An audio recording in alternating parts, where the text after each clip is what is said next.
you sell packs, not on my level, no, no, no. I'm a pop star, I'm a rock star, I'm a one-on-one. Think I'm not hard, you smoke rock hard waste, man, why you dumb? I'm with airline, we on airlines like we on the run. I'm with take girls run up on me, they done. Money line, I'ma run it every time. Give me mine, going up, need no decline. Money line, I'ma run it every time. Give me mine, going up, need no decline. Yeah. Why check cash, yeah, I need mine. Check 1 2.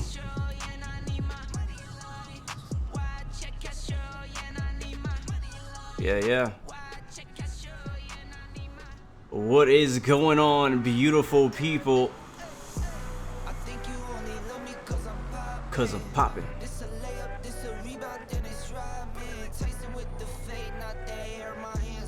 Yeah. What's going on, beautiful people? Welcome back. It's your boy Blue, and welcome back to Microsoft Flight Simulator. Today's a bit different. We're trying out a, it's not new, it's new to me. You guys have actually been referring me to this add-on for quite a while. It's called NeoFly, and it allows you to basically incorporate a career mode type of scenario so you're flying. So it's a pretty cool app. We'll be using it today. So right now we're at 1 Sierra 2. 1S2 is the name of the airport. Very small airport. I'm actually using some custom scenery out here by Orbix. We'll be flying in a Cessna 172. That's our plane right over there. So right now we're just finishing up with our, I guess it'd be considered breakfast. Weather is not looking so hot out here in the Pacific Northwest, sadly. Was hoping for some nice VFR, clear, partly cloudy weather, but it's a bit stormy and rainy. But the storm should be moving out. I think it's moving to the south, which is just gonna make our job a little bit more difficult. That's all it's gonna do. But welcome to Darlington Motor Inn, or Darlington Municipal Airport out here in Washington, the state of Washington, beautiful state of Washington. Like I said, in the 172 today, we bring along some passengers and cargo. So basically what NeoFly is you are contracted jobs, and you have to deliver that cargo or passengers to a set location. So we'll be diving into the app here in just a bit, and I'll show you guys what we can maybe find. There's some very interesting stuff in there as well. But welcome to the stream, guys. Before we get started, let's do our shout outs. Chances, welcome to the stream, my friend, great to see you. Just Yarn, welcome back, my friend, great to see you as well. Juno, welcome back, bro, good to see you, man. Chief Sim Pilot in the building, what's going on, man? Y'all gonna make me come into TVM? Yeah, man, do it, bro. I'm gonna be hanging out in the 172, but you're more than welcome to hop in the TVM. Just, I'd say, take something small enough to land out here. Real quick look at this scenery while you guys are streaming in. Kibbs 205, welcome to the stream. Look at that lightning, holy crap. Aviation and more, welcome back, bro. Great to see ya. If you guys are following me on Instagram, you'll actually see my approach when I flew into this airport, which was actually pretty freaking sweet. Great, I love this airport. One of my favorite airports to fly in the Pacific Northwest. I really do enjoy it. Very tiny, very small, but just one of those little hidden gems of airports that you can probably check out. So Taha Electrical, Walla, welcome to the stream. David DeCali, welcome to the stream. Eric D, Trash Boat, good to see you guys. Welcome to the stream. Great to see you.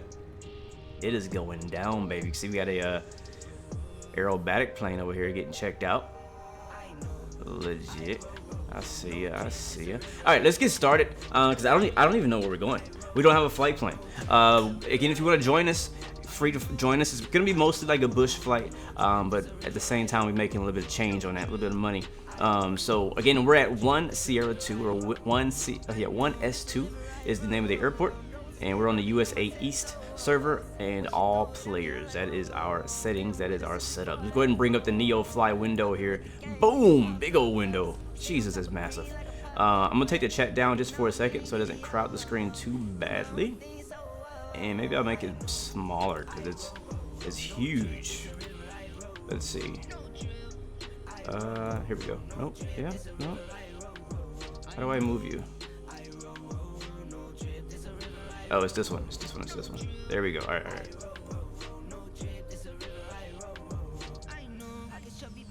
All right. So I'm still new to this program. This program's been out for quite a while, I have to say. But this is my first week trying it out. All right, that's a bit better as far as organization.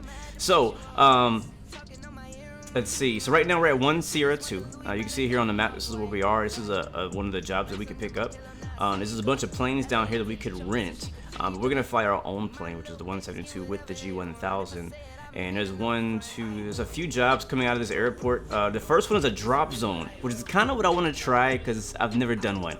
Basically, what the drop zone missions are is you fly to, I guess, this area over here, which is just north of Everett, and I think you fly like at a certain altitude above the area in I guess it simulates you dropping off a bunch of supplies into a location. Why would you be dropping off supplies in the middle of Everett?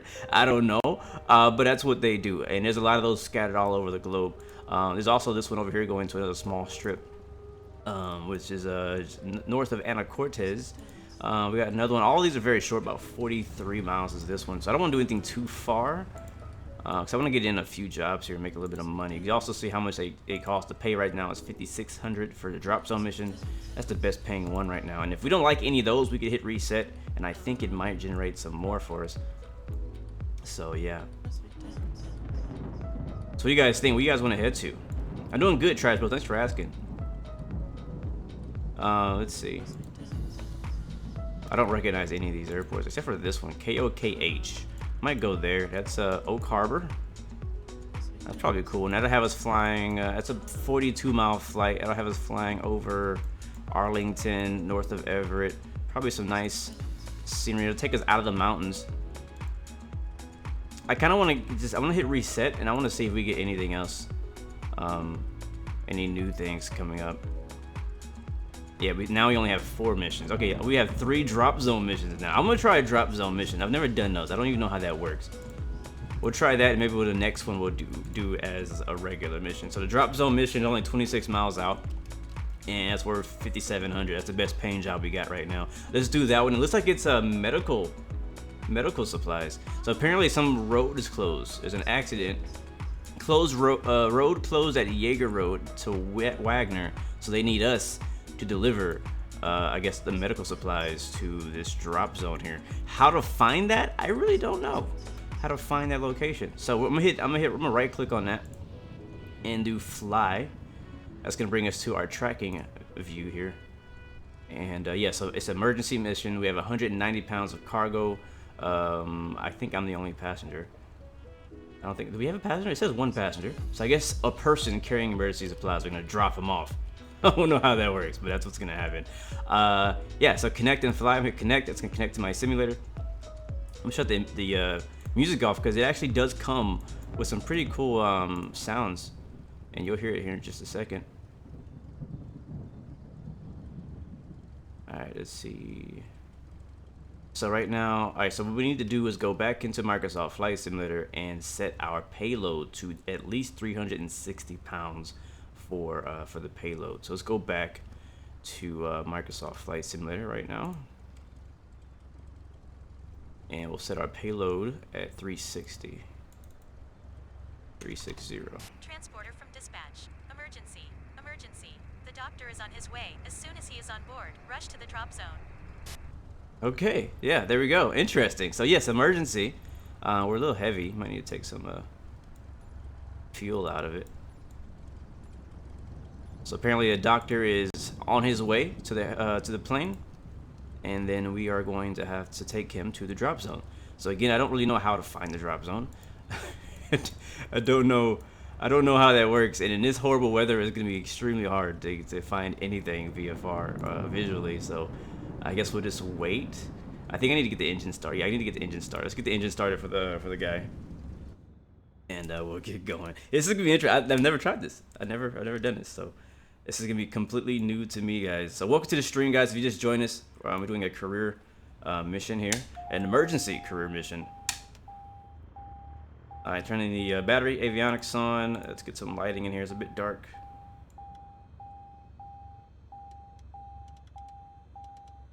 And nav lights, beacon lights. Let's go full forward on the lean, on the mixture. We'll crack the throttle about a ½ inch and then crank it.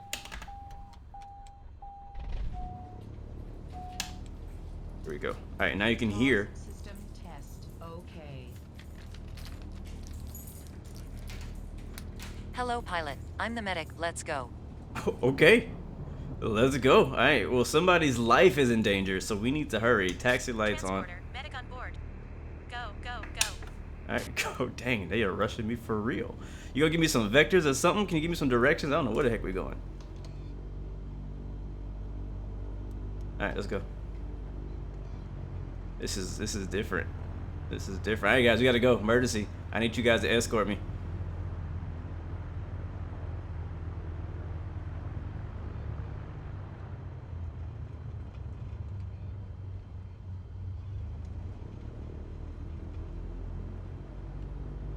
Cue that music. Hello from Italy. Good to see you.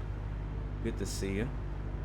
By the way, guys, Nightbot has the incorrect information for our flight today, so please ignore anything that Nightbot says about the flight. I did not have time to update it before we started.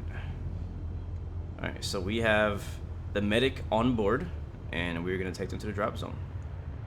Only thing I know is that we need to go west. That is all I really know. Yeah, she told me. She did. She did, Eric. All right, here we go. Here's runway 10. I'm not even on VATSIM. I forgot to freaking log in. All right, land lights are on. We'll do VATSIM for the second flight.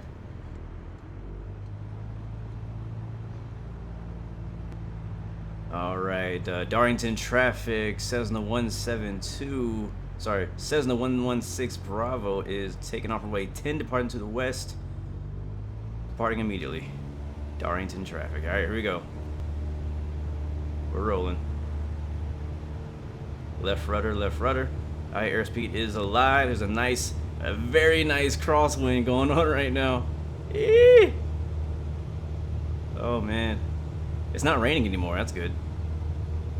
And all right, rotate right there. All right, oh, let's stay on the runway. Fly safe and good luck with the landing. Thank you. I like how she said that. All right, fly safe and good luck with the landing. All right then.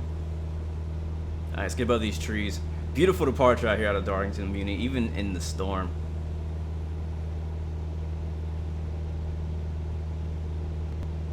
Very interesting. So we're gonna make a right turn the other direction.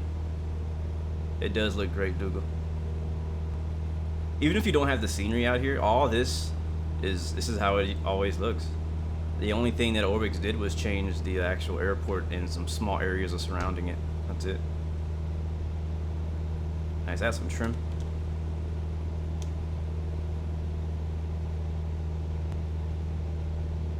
So I don't know if there's a time limit on how fast to get there, but there is a life in danger, and we need to get there ASAP. You would have thought they would have put it on something faster than the 172, but I guess if all the roads are backed up and all roads are closed, it makes sense the 172 would be faster than an ambulance.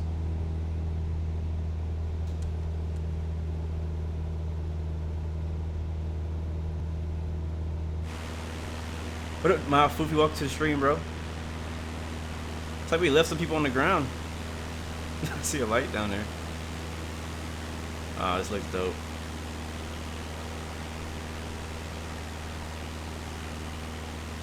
Yeah, so we're gonna stay pretty low. I don't want to get up in those clouds. Probably right here around 1,500 feet should be just perfect.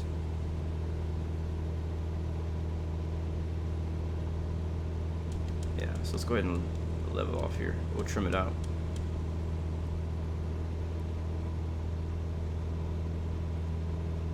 And so, I mean, again, I've never done these drop zone missions, and I'm just really wondering how do I even know where to go? They're not really giving me any directions or anything. I'm gonna go back to, I'm looking at the NeoFly window. Let's stay down, low, low, low. I'm gonna bring it up just for a second for you guys to see. Uh-oh. Alright, froze up for a second. Alright, check it out as I'm flying. So right here, and we need to basically follow the river out. And thank you, Straw Killer, for the follow-up to Blu-ray family. Appreciate that again. Once we get kind of out of the mountains, we'll make a left turn over the naval reservation and then straight down down here somewhere. If not, we could just follow this road all the way over if we get lost. So we'll do our best. I'll do my best. But for now, let's go ahead and descend, get below these clouds. Carlos Viega, Welcome to the stream, man. Hello from Angola. Great to see you, man. Aviator Dan, good to see you, man. What's up, bro? Welcome back. Always good to see you, man. And no problem, Starkill. Thank you for the follow on Twitch. We are live on Twitch. Oh, look at that lightning. Oh, this is definitely an emergency, because we wouldn't be flying this weather if it were not emergency. Honestly, we probably wouldn't be flying it in it at all. Emergency or not, you wouldn't fly it through a lightning storm at 172. Starkill behind me, amazing, amazing. All right, right now I'm full throttle because we are in a hurry. The weather is intense. I think that's kind of what makes this really even more interesting. I'm running live weather when I'm not even using Rex. Today my weather is actually working and I'm so happy. I'm so proud. The weather is amazing in Microsoft Flight Simulator when it actually works. It's so annoying when it doesn't actually give you the correct live weather. I hate it. So I'm setting my altitude, but I'm going to continue to fly by hand. Just trying to trim the plane out. So 1500 is what we're going to try to stay at. Altimeter right now, local altimeter is 299.6. And again, we're just kind of following this, there's a road here somewhere. There should be a road, yeah, there's a road, and the river heading to the west. Might need to drop down even more because we're getting through some even worse cloud cover. So we're going to try to avoid going completely IFR. The good thing is we have the G1000 with the synthetic vision here, so we can still see all the mountains. So that if we do go completely IFR, we can still kind of look at our screens and know that we're not going to hit any mountains. Look at that lightning, holy crap. Exclusive 808, welcome back, man. Aiden Summers, welcome back, good to see you. David DeCalo says you appreciate these streams, it's a great distraction from the news. Yeah. You know, when you're done watching, when you're done talking politics and all that, come on and watch the streams, have a good time. Listen to that thunder too. Am I using the G1000 mod? No, I'm not using any mods for the G1000. But I have heard there's a G3000 mod. I haven't tried it yet. I've been kind of weary of trying any new mods since the latest update, because I know it takes sometimes a few days to a week for some of these the mods that we use to actually get updated after a patch. Oh my god, look at all this. Trash, but what is your suggestion?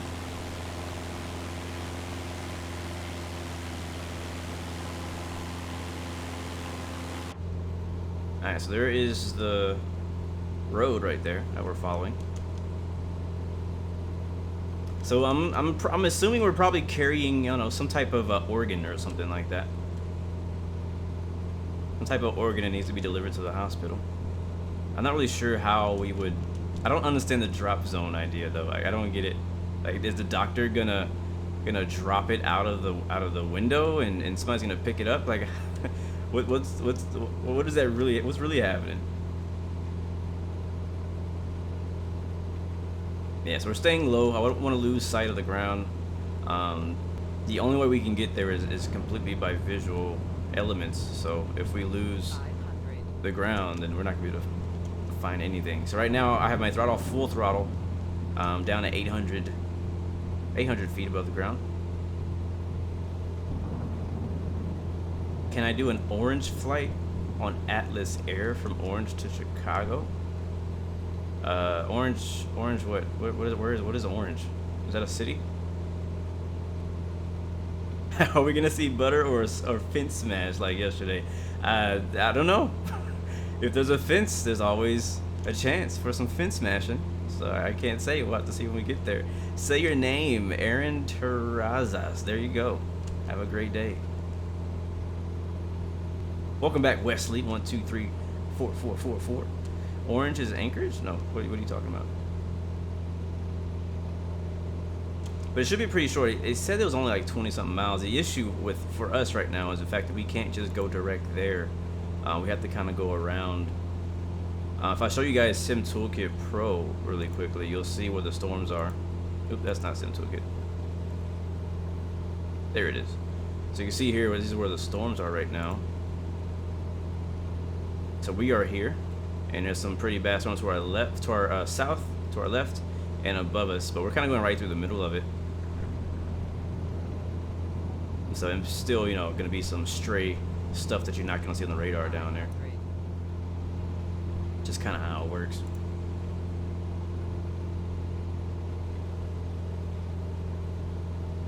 Wesley, yes, this is the honeycomb yoke right here. What up, MD10VR? Welcome to the stream, man. Great to see you, my friend. Great to see you. Hopefully you guys had a great day so far, man. Like I said, if you just joined us, we're doing a mission, or a we're on multiplayer, by the way, but we're doing a NeoFly mission as part of my freelance bush pilot career. And still very new, so a little bit of, while we're flying through here, a little bit of background on what NeoFly is. You can buy and rent aircraft with virtual money on NeoFly, on the NeoFly app. You can also hire pilots to do flights for you. So for example, just this morning I had a hired pilot do 2 flights for me. So they make money for me, and then they take a piece out. Look at that little gap out there where the storm is. And then they take a piece out of that. So in the end, I still make profit, but I do have to pay them to do it, or I can do it myself. So if you don't have time to fly yourself, you can always hire a pilot to fly for you, which I personally like, because there's times when I want to go ahead and continue to make some money in my career, but I just don't have time to do a flight right now. What up, Sim Dad? Welcome back, man. Welcome to the stream. What's good, man? Doing good. Can't complain, my friend. Too blessed to be stressed. Yes, I am planning to stream tomorrow and Friday. I have a poll going on right now on my YouTube community channel about what to do tomorrow. So I'll either do a DCS A10 stream, or we can do Microsoft Flight Simulator again. Or I also gave the option to do an X-Plane flight. So I have a poll running right now on my YouTube channel. So you can choose which one you would prefer to see. I wouldn't mind doing DCS, because I'm going to be doing DCS anyways on my own time throughout the week, flying the A10. So I thought it'd be kind of cool to go out and do it. Last time we tried to stream an A10 stream, it failed miserably. We just had nobody to kill. It was so bad. I was like, oh my god, I learned everything I need to know about that plane, and then couldn't do anything. So right now we're still following the highway. I think, what highway is this? Highway 530. Where's it at? I think it's on our right. It's next to this river somewhere. And we need to make a left turn. We could do it right now, but I think if we do it right now, I might get lost. I'm not familiar with this area. But if I open up Sim Toolkit, not Sim Toolkit, Sim NeoFly for you guys, you'll see what we've done so far. 500. Uh-oh, hold on.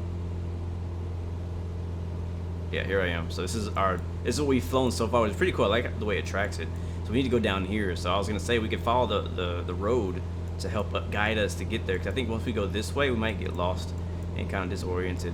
Because it's like right to the north of here. So I'm thinking we could fly just over the highway, use the highway as a reference to get down. That's kind of the way that I'm thinking of getting there. Might not be the exact fastest way, but it'll be the best way to go without getting lost. Since we don't have a flight plan or anything filed or any waypoints to actually fly to. Am I studying to be a pilot? Yes, I am. You're flying from Seattle to Boston in the 320 Neo. Nice, man. Alaskan. That's a good flight. That's a long flight. That's a good one. Very good one. Quinch Holt.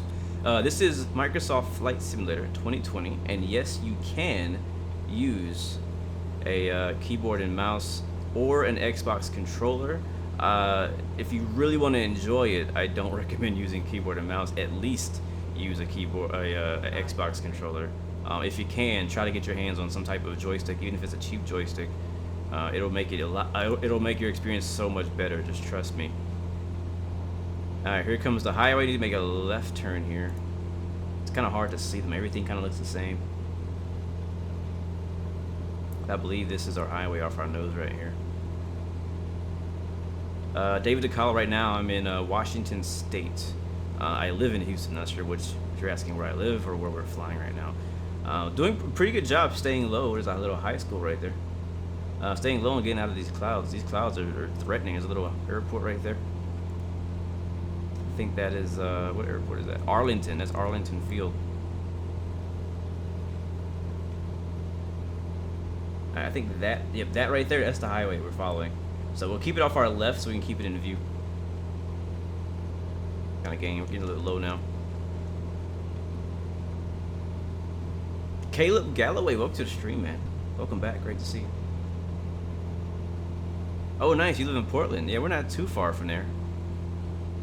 Probably, I don't know, an hour or two, maybe an hour in this plane out, but not very far at all from Portland, Oregon.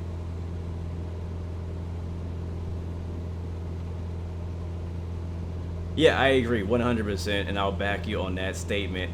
Bush flying is way more intensive than the flying, cruising above the clouds. 100%, my friend. I think I personally enjoy it more. I personally enjoy flying, doing bush flying. It gives you different, unique challenges depending on when you're flying. Also, if you're flying with live weather, it makes it more interesting too. Again, we're still following this highway right here. Again, like, I mean, when bush flying, you don't have a flight plan per se, depending on where you're flying at. But in some cases, you'll be out in the middle of nowhere where there's nothing to navigate with. So you have to use what they call dead reckoning, where you navigate by looking at monuments, points of interest, things like that.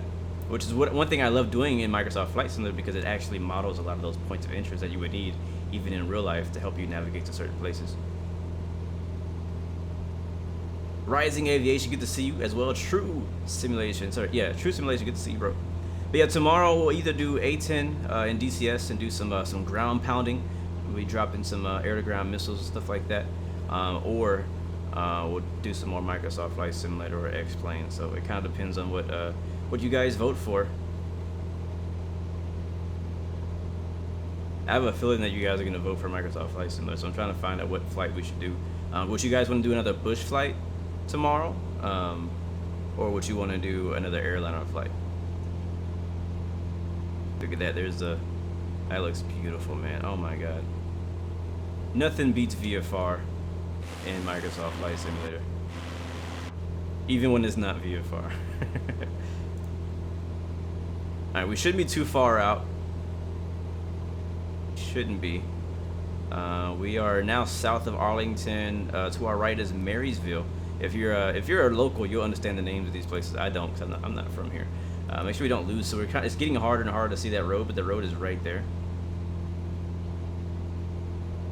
Speed's 122.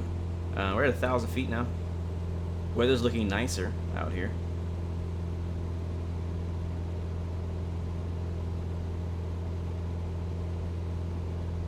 More narrow bodies.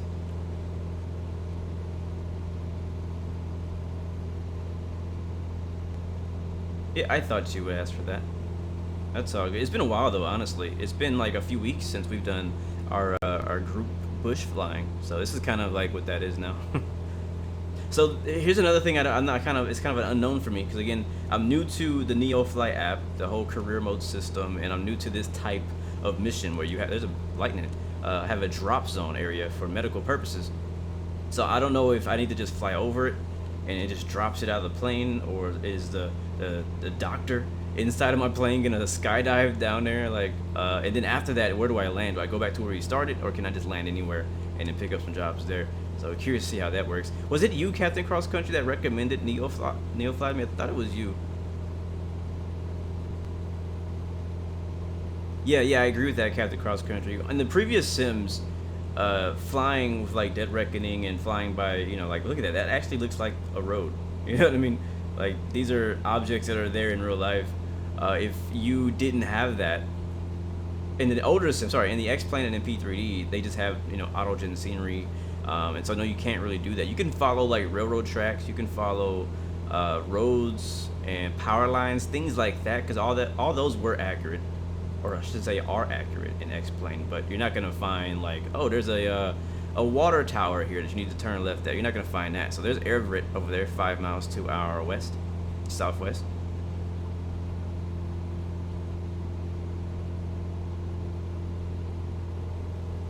Yep, I agree with that, Chief Senpai, for sure, man. That's the ongoing thing. Is this our turn?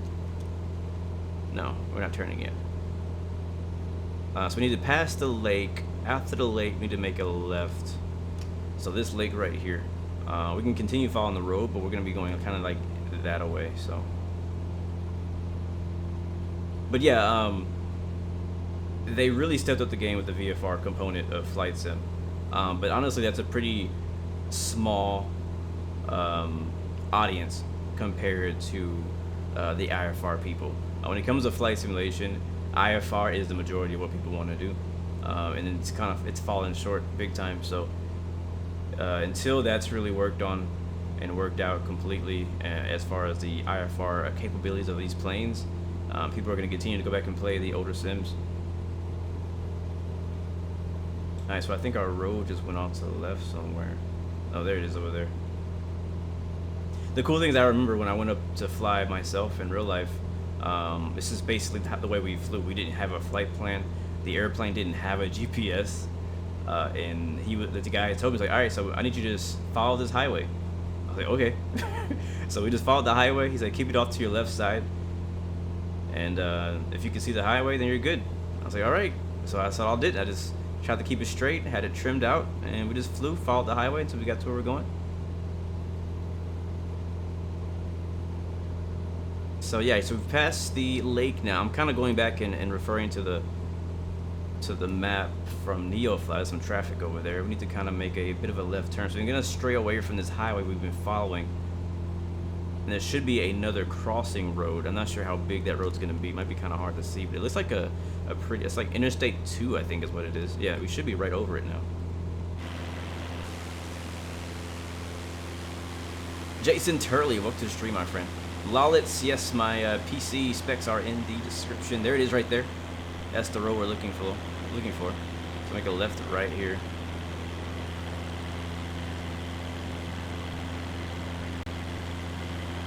Yeah, I always like flying like this because it's fun to see that same point of interest or whatever you want to call it in real life is there, right? So you can use a map, you can use a chart, you can use whatever to try and match that up. The good thing is we're not getting bounced around too badly. Sorry, Starkiller, I can't slow down. It's an emergency. Yep, that's our road right there.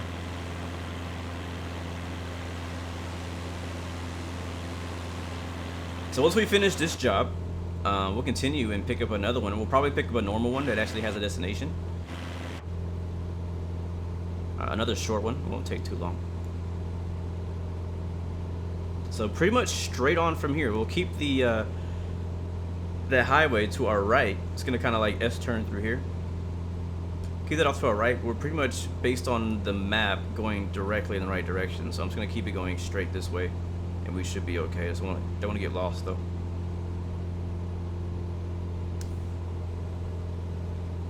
Go ahead and trim it up, kind of losing some altitude there.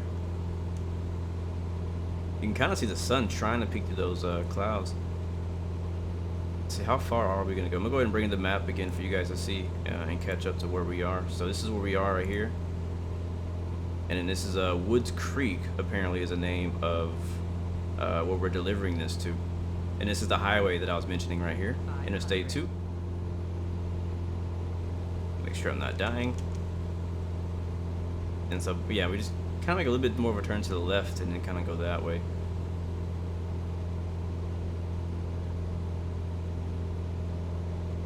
But I cannot plan for weather like this. This is just typical Northwest, Pacific Northwest weather right here. Let's make a left to a little bit. How do you check the poll? The poll is, or my poll or the U.S. election? If you're talking about the poll for tomorrow's flight, you should be able to go to my YouTube channel and go to the community tab, and you should be able to see where I posted the question, help me decide where we fly next. I do it pretty often. Are there any free flight sims on PC? I believe so. I honestly don't know the names of any of them. Anybody in chat can help him out to find some free flight sims on PC? I know there are for sure. I personally haven't used them. I know that on mobile there's a few free flight sims as well. You can get like X-Plane without the upgrades is free on mobile, but that is only mobile.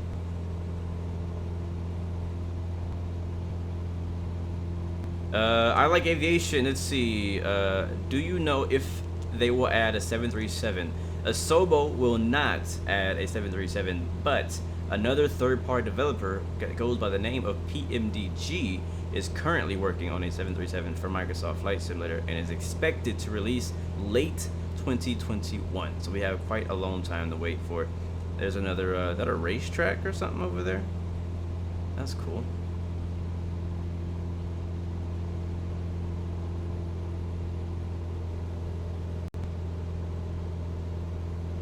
Botswana, what up, man? Good to see you. Welcome to the stream. Just came across the channel and you're loving it. Thank you, man, so much for coming through. Great to see you, and I appreciate those nice, kind words, my friend. Welcome aboard. All right, so we're just about to overshoot this place. We need to make a hard left turn. Again, I'm monitoring the NeoFly screen to kind of help me find it. It should be over here somewhere, or extremely close now. I'm not sure how close we need to get to actually register that we're there. There should be a little... Transporter form dispatched. You are less than 3 miles from the drop zone. Find a way to land. Oh, we gotta land. Oh boy. Okay, I thought we had to hover over it or fly over it, and yeah, but no, we gotta land the plane somewhere in the area. Oh, okay, so we're 3 miles away from the drop zone, and we have to find somewhere to land. I like this. I like NeoFly. You just won my heart. You just won my heart right there. That's all I need here. All right, so we're about to fly right over it right now. This is it. We're here. All right. Oh boy. Oh boy. Okay. All right, I see a spot right there. Yeah, we'll take that one right. That's we're gonna hit some roads and stuff. Actually, there is a road right there. I'll take. All right. Oh, this is gonna be challenging. Okay, here we go. All right, we're landing, guys. It's like right below us. We need to turn around. Yes, I was going fast because we're in a hurry. We got an emergency. Patient is dying. We have to deliver an organ transplant ASAP. Ryan, day's going pretty good so far, man. Cannot complain. And no problem answering your question, my friend. Who was that? I like aviation. All right, getting it slowed down. I'm going to keep the nose up. Again, our location, the hospital. I don't know where the hospital is. I lost it. Should be off our left wing at our 9 o'clock. Yeah, it's over there. Oh, we're getting some rain now too. Alright, dropping the notch of flaps. Lane lights are already on. This is gonna be interesting. Alright, I think it's right over here somewhere. I think this is the road that I want to attempt to land on right here, but we're coming in too fast to make it happen right now.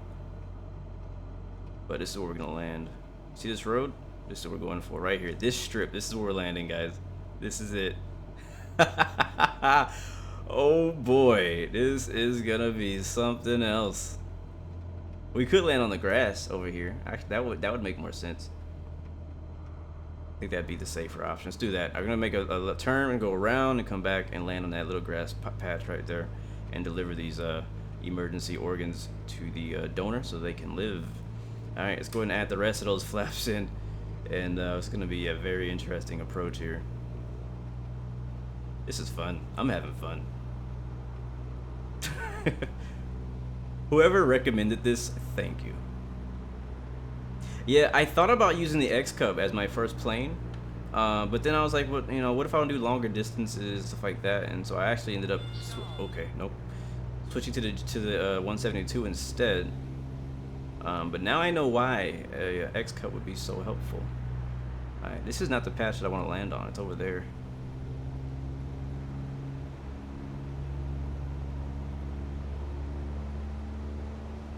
Alright, over the... Oh, I see it. There it is. Alright, here we go. I'm gonna kind of trim these trees, and this is our spot right here. Come on, baby. We got this. Right in somebody's front yard. Transporter form bounced her. dispatched. You did it. Nice. Secure the plane with the parking brake. Bounced her pretty good there. Alright, we made it, guys. Ooh, this is not technically a bush plane. But we did it. We made it. I'm gonna put them right at the front door. I was just gonna say that that's that house. That's the house right there. Yeah, I thought it was you, Captain Cross Country, that recommended it. I like it. Thank you for the recommendation. That drop zone mission was a heck of a lot of fun. And this weather that I did not plan for, this is live weather, it really mixed it up for us, made it a little bit more difficult to do. It's pretty cool. Because otherwise, we would have just flew like straight here over the mountains probably.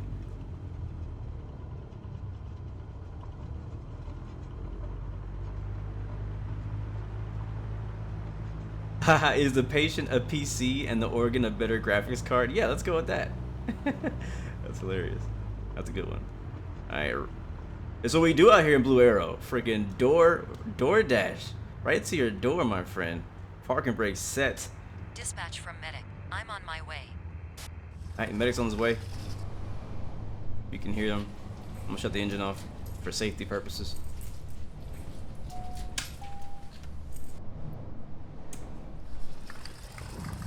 Continue, please. Alright, we did it. First drop zone Transporter mission. from dispatch. Good job, pilot. You saved a life today. Find a way to come back home. That was amazing. That was freaking amazing. Yes, just yes. I see you made it as well. Amazing. Anybody else in the air that needs to land? I don't think is that it. I saw a few more planes with us. I guess they crashed. The landing was a bit bumpy for sure. But yeah, very interesting. All right, so we need to head back. I guess to where we came from. Let me see. Can we go anywhere, or do I have to go to where we went before?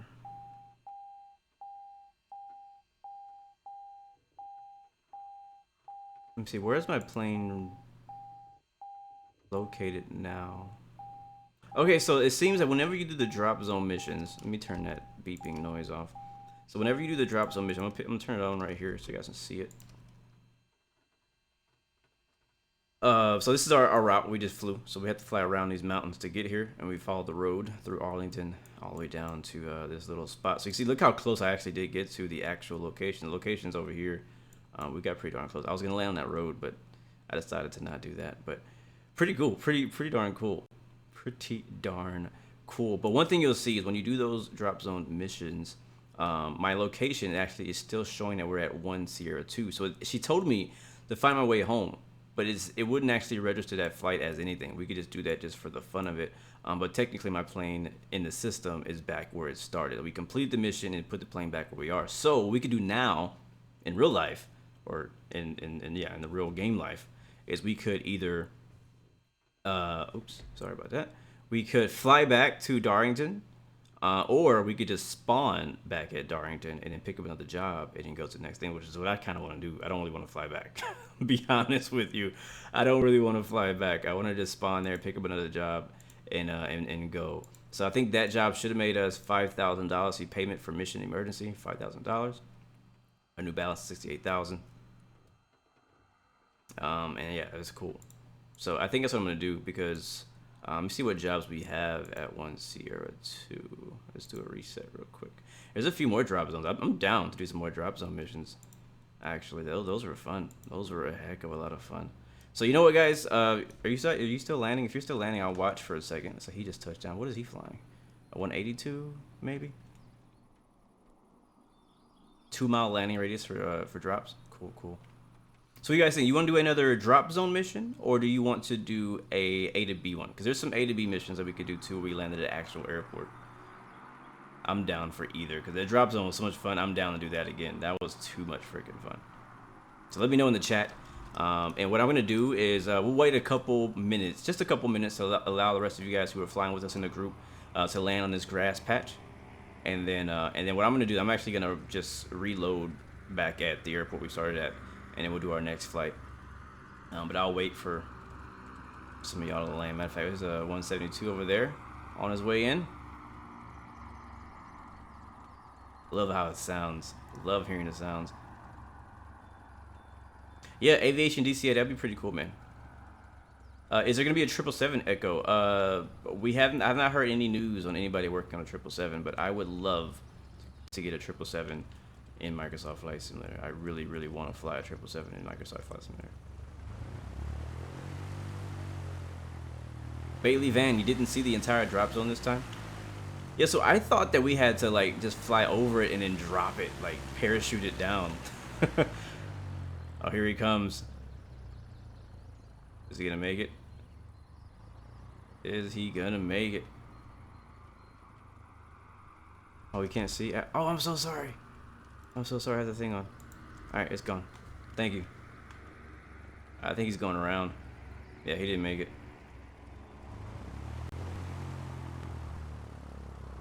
The clouds are just high enough to make like something like this happen. You can see it's getting a little bit rainy out here too. This grass is super tall. This is weeds, man. Like these are, I mean, think about how big a real life 172 is and how high the grass would have to be to stand in some weather this high, in some rain this high. Not rain. Yeah, you know what I'm trying to say. Some grass this high. Leon Steiner, thank you for the subscription and welcome to the Blue Arrow Royal family. It's a bit shorter over there where he's at, but in this spot, it's really, really deep. All right, where did he go? We're gonna wait for him to land and we're gonna head out back to 1S2. So if you guys want to join us for our next mission, our next flight, meet us back at 1 Sierra 2. That's where we're going next, or that's where we're starting next for our next job.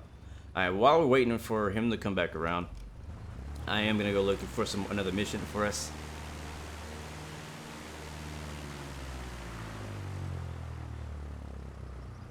Shark Killer, why are you in that weird plane? You're in the same plane as me. Are you using any kind of like livery? Because sometimes if you have a livery that somebody else doesn't have, it puts you in a default plane like that. All right, here he comes. And he's down. He's coming in really fast though. Oh my God.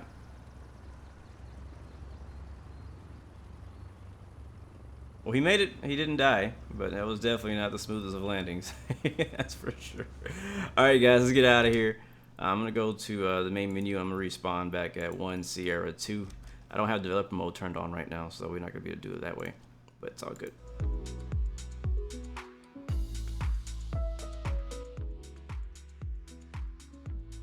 Yes, you can of course add me on Microsoft Flight Simulator. I think my name is Blue number 5412. Yeah, you can join me, man, for sure. As of now, you guys are free to join me until, you know, if things start getting out of hand sometime in the future, then we might have to limit it to like group-only flights. But right now, anybody who has Microsoft Flight Simulator can hop in and join me. All right, so I'm loading up at parking 4. We got all players. Traffic is off. Weather and time is preset. Live. And let's see how the weather looks now. It might be better now. It should be better. Oh, you're so right. I could have hit restart. I didn't think about that. All aboard! Captain Isle, welcome to the stream, man. Welcome. Thank you, Viegas, for the subscription. Welcome to the Blue Arrow Royal family. I do appreciate that, sir. I hope I don't have to fly back. It didn't say I had to fly back. It said the mission was over. So I just only assume that it's over. Yeah, I agree. I chose to do the NeoFly missions out here because I just know it's just always lots of mountains. It's beautiful. Matter of fact, I started in Orcas Island, KORS, and my first mission was flying up to Canada. I flew to Canada my very first mission. I didn't record that one. Oh, look at the weather now. This can't be right. This is not right. This is not what live weather looks like. Oh, you lying, Microsoft Flight Simulator. You is lying. This is exactly what clear looks like. Look at this. Clear. Yeah, I hate when that happens. That always happens to me. I'm gonna restart one more time. You guys stay here. I'm gonna restart one more time and see if my freaking weather will actually load in correctly, because that ain't correct. If not, we'll have to bring in Rex and use Rex weather if that's the case. Jason Turtley, welcome, man. Good to see you. Hyper at 12 Gaming, welcome to the stream, man. All right, I'm still find us a job to do. Do resets. All right, let's hope we have some new missions that popped up. Let's see. I have another drop zone. Again, you guys want to see drop zone or A to B? Let me know. Let me know. Do something short for sure, though.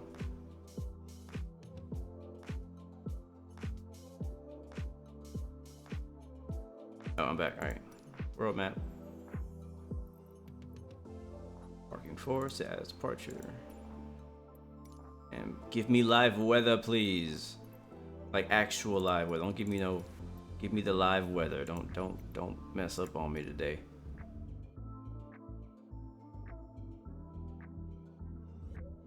Tripel, hello, good to see you. Welcome to the stream. It is not a nice day. Trust me, we know this. Yes, Tripel, we are on multiplayer right now. All player servers, USA East. Are there a way to make the nav lights and so what does that say? And strobe lights brighter, or does it change based on weather and time? I think it does matter. Depends on the weather and time. In certain weather conditions, they may appear brighter, but I think they're always the same. They just reflect light differently off of the water particles in the air. Camel Popo, good to see you. Welcome to the stream. Bombos, what up, man? Good to see you. Geo, welcome to the stream as well, man. Good to see you both.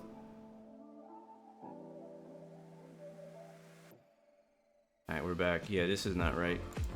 Alright, it's okay. We'll use Rex. I'll use Rex weather for this flight.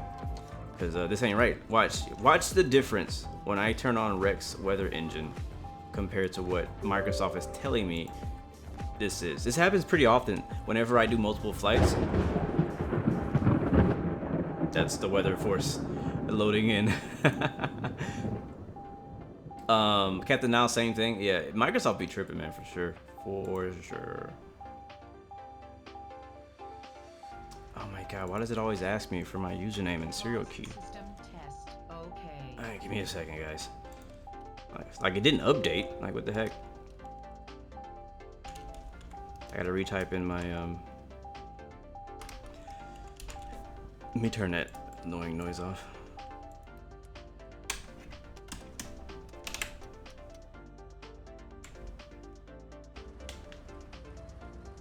Alright, babe, we back.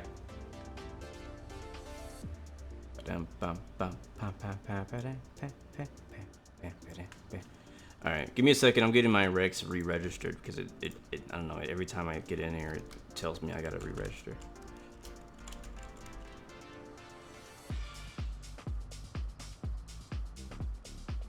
In the meantime, enjoy some music by whoever this is on Blue Arrow Radio, FM 116.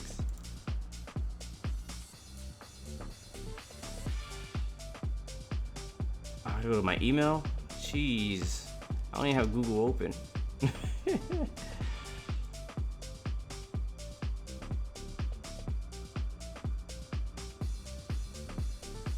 Thank you, Swiss. Appreciate that, man. Great to see you too, man. Same for you. Gonna do a plane spotting video at St. Bart's. It was so funny. Someday maybe we'll do that. Not today though.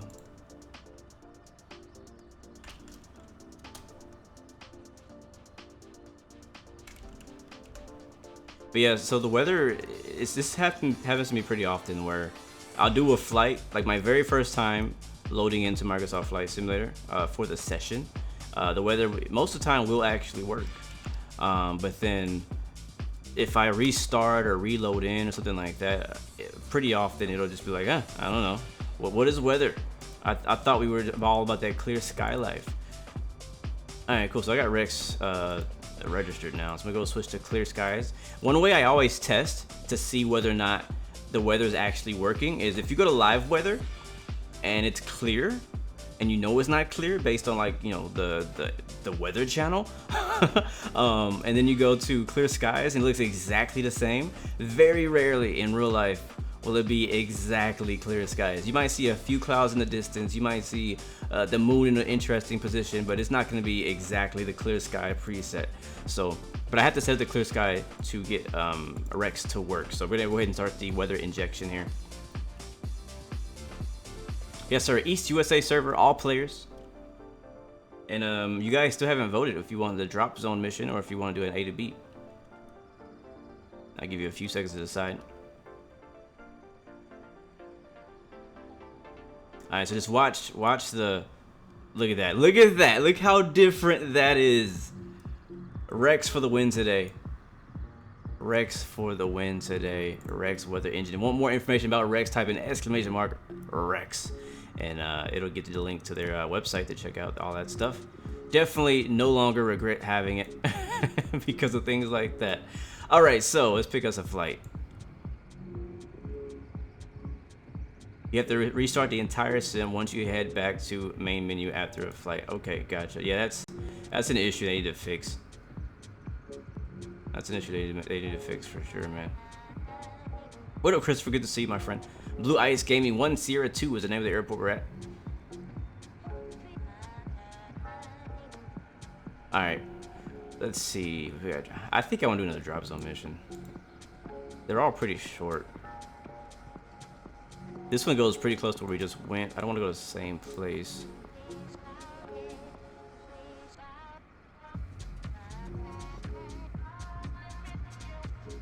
Uh-oh. We might have a problem, ladies and gentlemen. I'll have to see here in just a second, but we might have a problem. I might have needed to actually finish that flight. I think we were supposed to fly back. I think we were supposed to fly back. Maybe we go to Bellingham. That's a 49-mile flight. Or S43. No, we already went in that direction.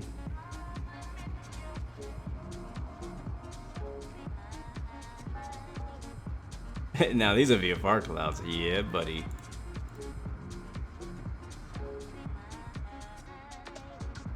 Yeah, let's do Bellingham. I'm gonna do Bellingham. That's what we're gonna do. So basically, the mission for us this time, I'm gonna bring it up on the screen just for a short period of time here, just to show you what's going on and keep you guys in the loop. So these are our options for flights to do from this airport, and most of them, honestly, all of them are drop zone missions except for 2. This one is, I don't know what that is. Sensitive cargo like glass or medical stuff. Okay, so this is a fragile cargo mission going to Bellingham, which would be cool. It's 49 miles, and we have to land with a VS of less than 200 feet per minute, or we fail. So let's go for that. We're gonna do that one. Yeah, we're gonna do fragile cargo. So I'm gonna go ahead and choose that. Hopefully it'll let me fly it. All right, connect and fly. Okay, cool. I was worried our plane was gonna be stuck where it was at, but it's not. All right, let's go ahead and shut the music off so we can enjoy the sounds and everything. It's gonna be pretty cool. Yeah, fragile cargo sounds interesting. Sounds very interesting. All right, let's go ahead and take this off our screen here. We'll jump back into our sim with the correct weather. You dig? All right. Oh, wrong one. There we go. Okay, so we have an actual destination now, which is nice. That's cool. It's always nice to actually know where the heck you're going. So we can go into our plane now and turn on the battery and the alternator. Not altimeter, the alternator. Alternator. And we're just going to put in a quick direct to flight plan in here. I have to have the avionics on and do that. So guys, if you're joining us, we're going to KBLI. You can put that into your GPSs in case you get lost. And we're starting at Pause system test. Okay. Thank you. Okay, 1.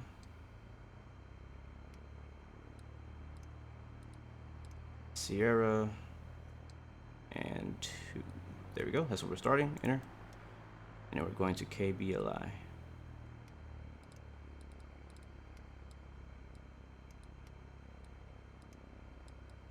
KB.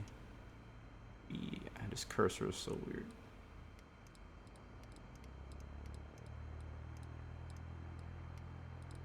There we go. B. It's like learning the alphabet. That's how slow it feels. L. And then I, India. Bellingham, that's what you call it. Bellingham International Airport. All right, there we go. That's our flight plan.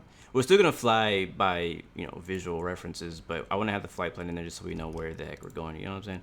So that's good to go. I'm also gonna go ahead and set up Sim Toolkit Pro for this leg, and we will connect to VATSIM for it too. So don't let me forget to do all those things before we depart. I'm going to get VPilot going. I'll get this minimized. Oh yeah, it's going down. Yes, it is cool. Oh, you hear him loading the glass? Okay, we'll hear it once we start the plane. We'll hear all the loading sequences, which is one thing I do like a lot about NeoFly. Hopefully someday they'll actually have like little 3D animated people like loading the plane. I think that'll be so sick. So we need 443 is the payload that we need for this flight. K1, S2, and KBLI. Create routes. Give me a second, just setting up all of my flights management things. November 116 Bravo is our call sign, and we're in a Cessna 172 today. And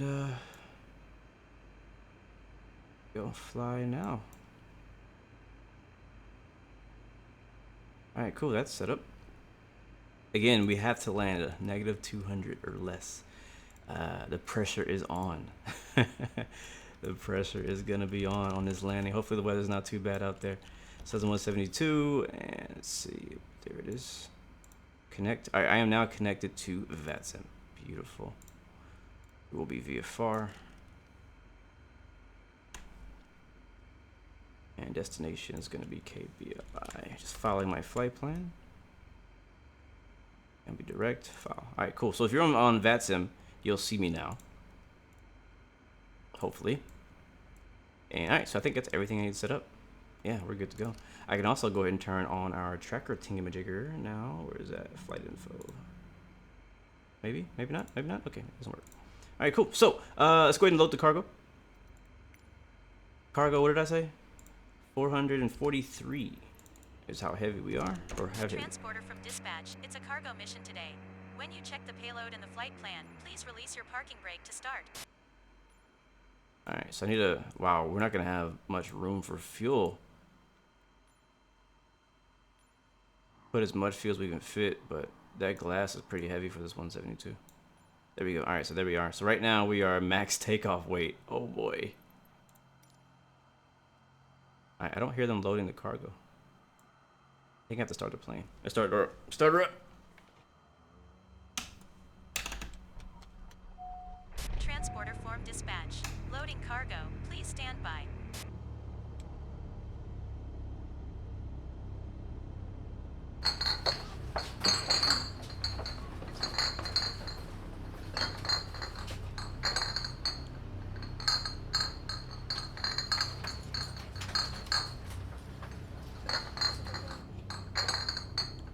No, I was following a VFR flight plan. You weren't kidding. That glass loading in the background sounds crazy. Transporter from dispatch. The cargo is on board. You are clear to taxi to the runway and take off. All right, we're clear to take off by the transporter lady at NeoFly.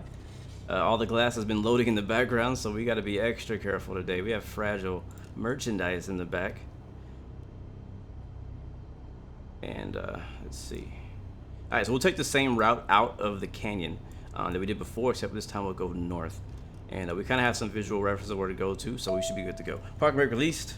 We'll do takeoff flaps, taxi lights on, and let's go.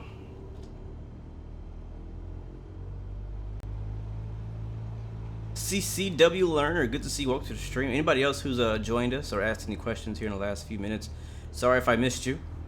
Been trying to get the aircraft set up and ready. Got some, oh, easy. It'd be so funny if you could break it while taxiing too. Come on. There we go. Can I take out the co-pilot? What do you mean? I'm not sure what you're talking about.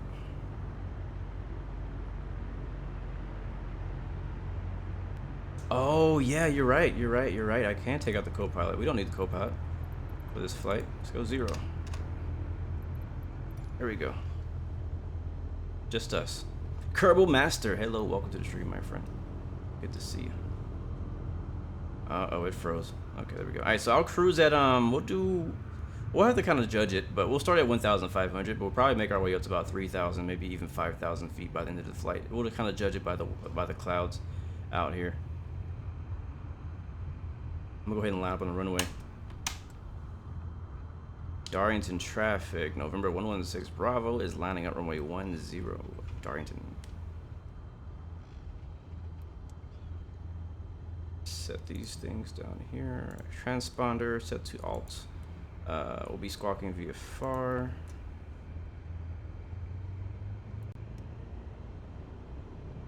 Change our PFD to wind. Option 3.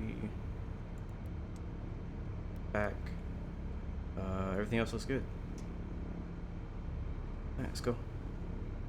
Land lights on? Yep, they're on. Darlington traffic. November 116 Bravo, taking off runway 10, departing to the west. Darlington.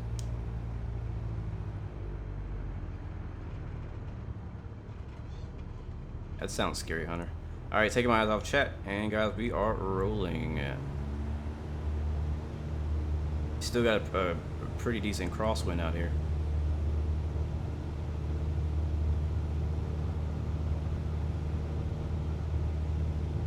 I need to, these rudder pedals are so sensitive. Airspeed is live. Come on, keep it on the runway this time. Transporter from dispatch. Fly safe. Alright, we'll try. Alright, I'm gonna get a really good climb rate here because these trees are pretty high. Look at that, we're at 500 feet. The trees are already there. What is the local altimeter though? 300.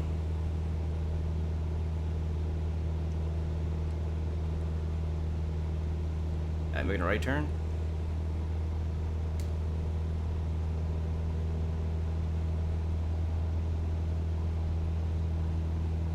No, not using any G1000 mods right now. But since you guys keep bringing it up, I'm gonna have to try it out. Is it good? What did they do in the G1000 mod? What did they include? Like, what did they make better? I know that the default G1000 is really lacking a lot of functionality. But with the mod, what all functionality does it give you?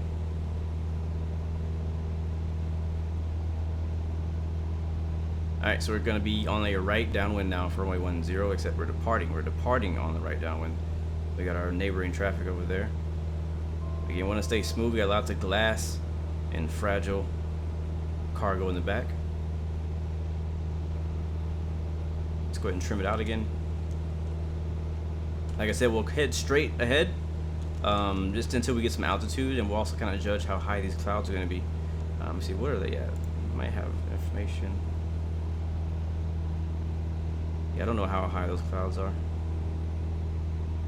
I think they are scattered at 1600 is what it says, and an overcast at 75. So I think if we stay below 3500, we should be okay. Really? Everything from the real G1000? Oh man. I need to check that out. Send me a link on Discord, please.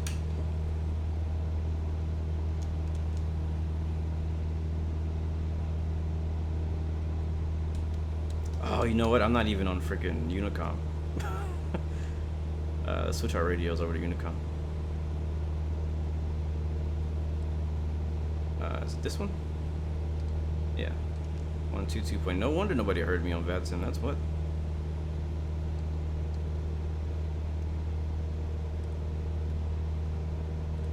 Oh, it's way more bumpy with Rex. Not because of Rex specifically, but because it's giving us, I guess, I would assume, more accurate data down here. There we go. 122.8 is Unicom on VATSIM. We are now on Unicom. Radio check, November 116 Bravo.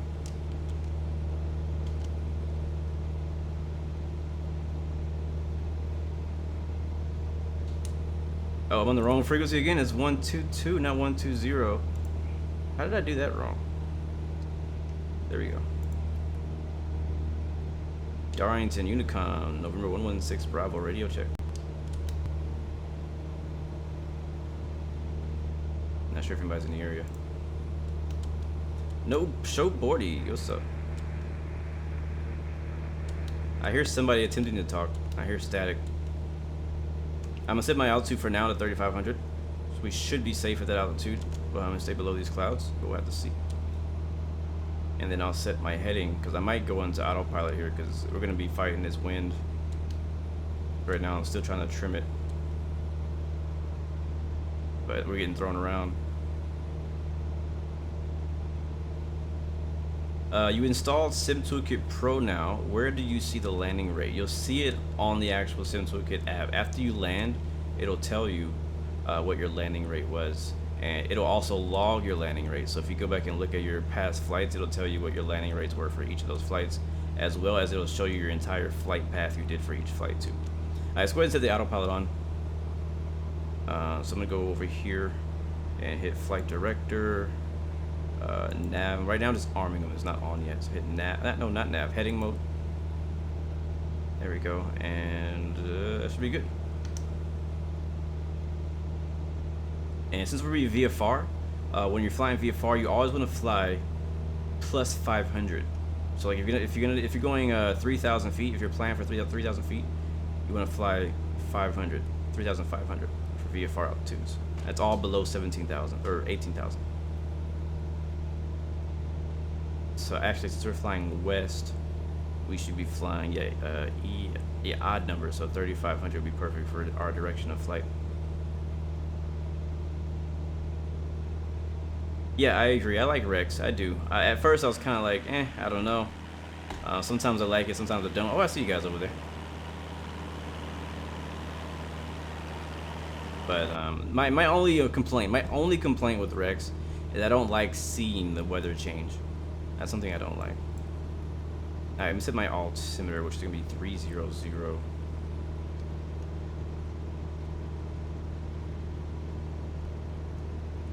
Oh, that's not that's the wrong one. This one.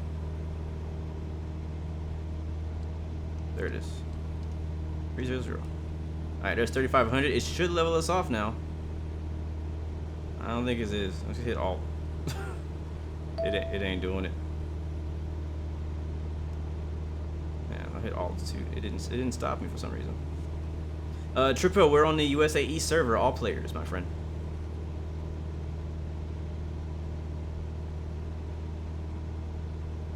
I do not have an iPad, no. Alright, let me take a look at our flight plan over here on our right. We zoom out. So honestly, once we get high enough, we don't have to just follow the valley. We can actually go towards, like, kind of direct. So like you see, the mountains are only a little bit higher. If there's enough gap between the mountains and the clouds, we can just do a cut right over the mountains, but it depends on the weather. If not, we'll just have to go around here and then straight up. So our last flight, we went around here and then down to the drop zone. This time we go this way and then that way. That's the plan. But I see a gap here that we can take, so we'll just kind of hit that gap there. Try to cut the distance as much as possible. This is not a emergency flight, so it's not like a super rush, but you still don't want to take forever just sitting here. Alright, so now that we're away from the airport, whenever you're flying GA, the 10,000 feet rule that applies to your landing lights doesn't exist, because you rarely get that high. So once you just kind of get out of the vicinity of the airport, you can turn the landing lights off if you want to. You can leave them on if you want it to be easier to be spotted by other traffic, but I turn them off pretty often.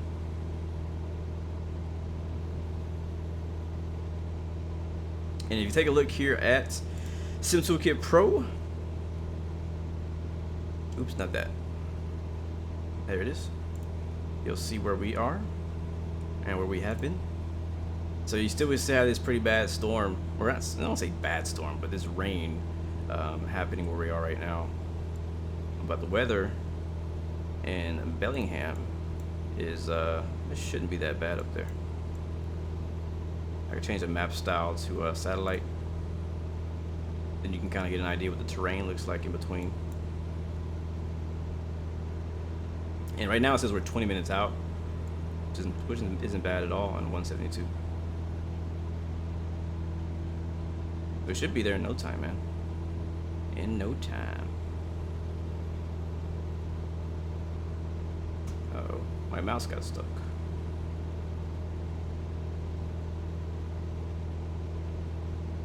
Your weather's way worse. We're getting close to the top of this bottom of these clouds, though. Getting concerned. Chances. Oh, look at all the lights behind us. I'll slow down if you guys want to catch up. We can fly on formation.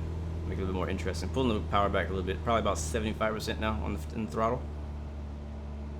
Hopefully we don't stall.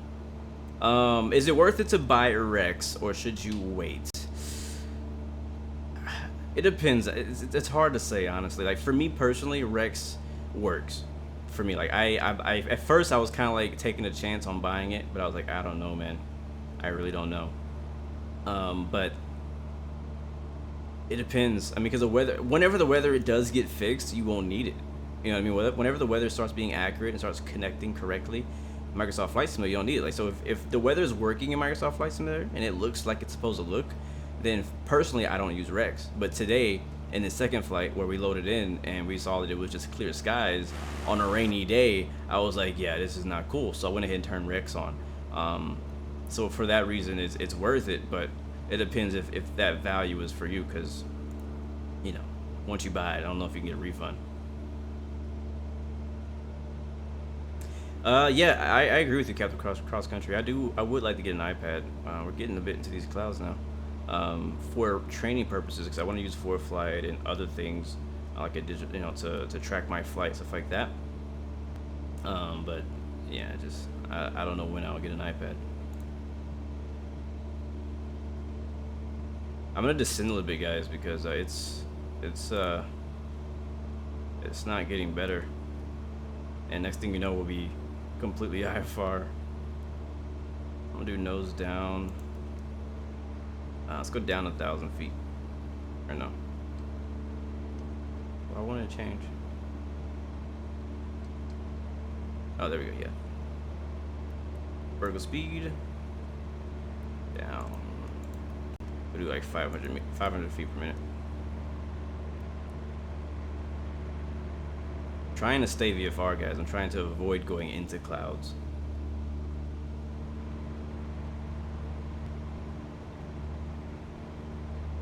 Douglas DC3, welcome to the stream, man, from Barcelona, Spain. Great to see you, man. People keep saying I look like Lewis Hamilton, but me and Lewis Hamilton don't agree. I do like him as a driver, but I don't know. I mean, sure. I mean, I don't mind you comparing me to the most successful race car driver in history. So yeah, sure.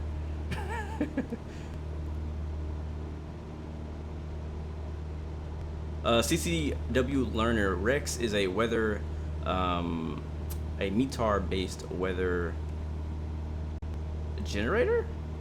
Is that the right word? Or injector.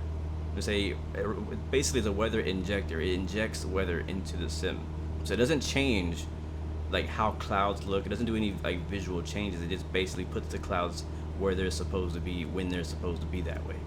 That's what the Rex does, based on local METAR data. So that's what it does. How to set voice control ground. Dennis, not really sure what you're asking. Try asking it differently. Yes, career mode is a thing, and it is fun. I'm telling you, Microsoft is going to regret not incorporating by default. But yes, Dennis Poggi. I'm sorry, Alejandro, that's what I was talking about. FS 2020 has a career mode? Yes. I mean, no. I mean, yes. With NeoFly, it does. NeoFly is the career mode. It's an add-on, yes, yes. Yeah, the 152 rule for VFR class. That's why I descended. We were breaking all those VFR rules for clouds just now. Speed is still coming back, guys. Just FYI for those who are flying with me, I am at 2,600 feet, and my speed is 112, and kind of slowing down a bit. We're gonna make a right turn here towards that away here in just a bit. Mod, what's up, man? Welcome to the stream, bro.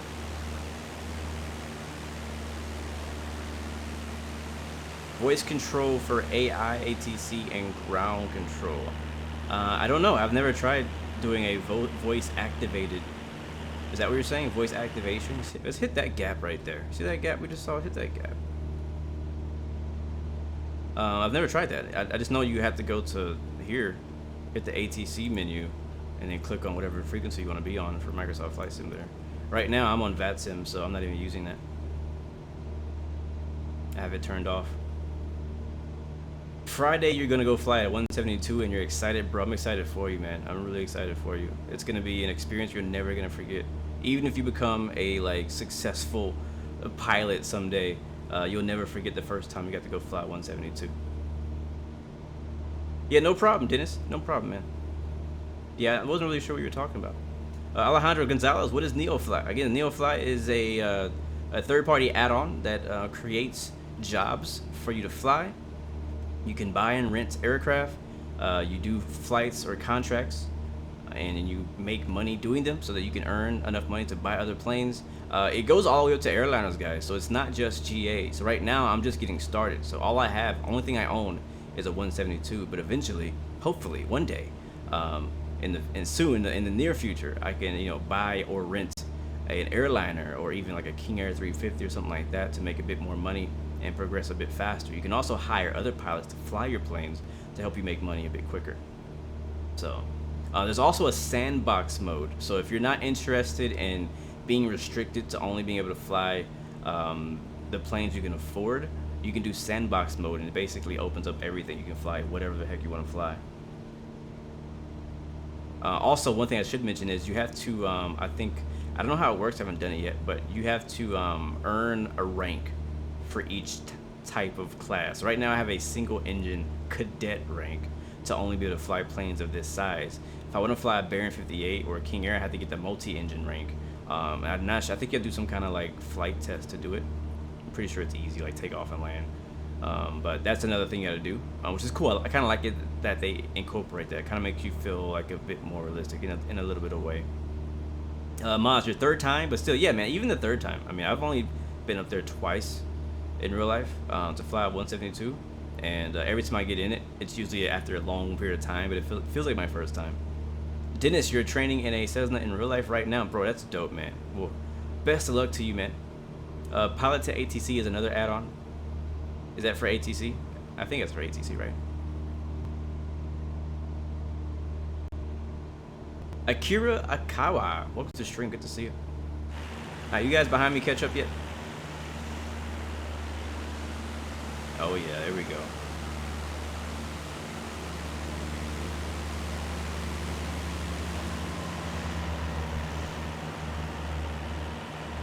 Now we in business, baby. The clouds are just high enough for us to make VFR work. Really, we should be flying at 1,500 feet because of VFR, or because of VFR rules, but we'll do that today. Have you tried a pilot's life? No, what is that? What is that?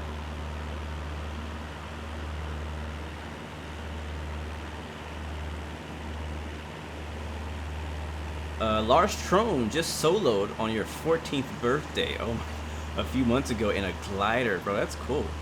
That's really cool. Bro, Washington is, for real, one of the most pretty states I've ever seen in my life. One of the most prettiest places I've ever seen in my life. For sure.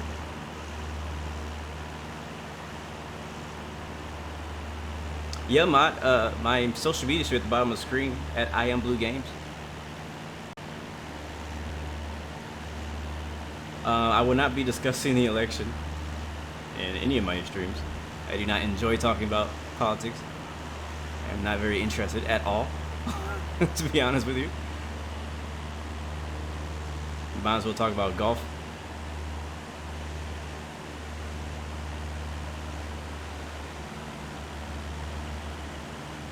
Blue Ice Gaming, you used to hold a PPL with IFR and dual engine rating. What happened? Why not anymore? Nuggy, you live out here and you love it? Man, that's cool. I've never been out here, but I would love to visit.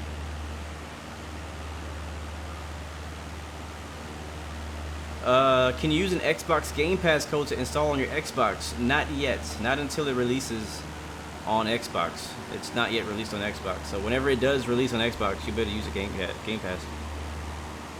Or you should be, and I believe so. I don't know. Not sure why you wouldn't be able to. But it's supposed to release soonish, I guess. Valenz is on my right wing. Oh, I see you now. You were ghosted for a second.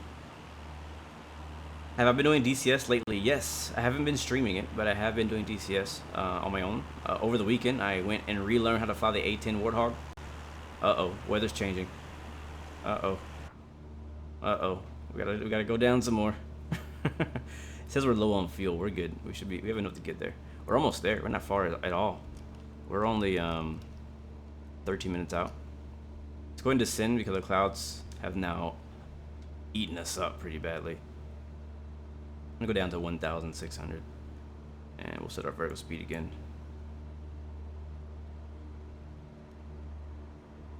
Nose down, 500. Getting some stutters now too. Must be maybe we're not quite we're north of Seattle, aren't we? Right? Where's Seattle at? I think we're north of Seattle. Yeah, no. Yeah, we're way far. Seattle's way down here. Yeah, we're close to like I think Payne, aren't we? Paynefield.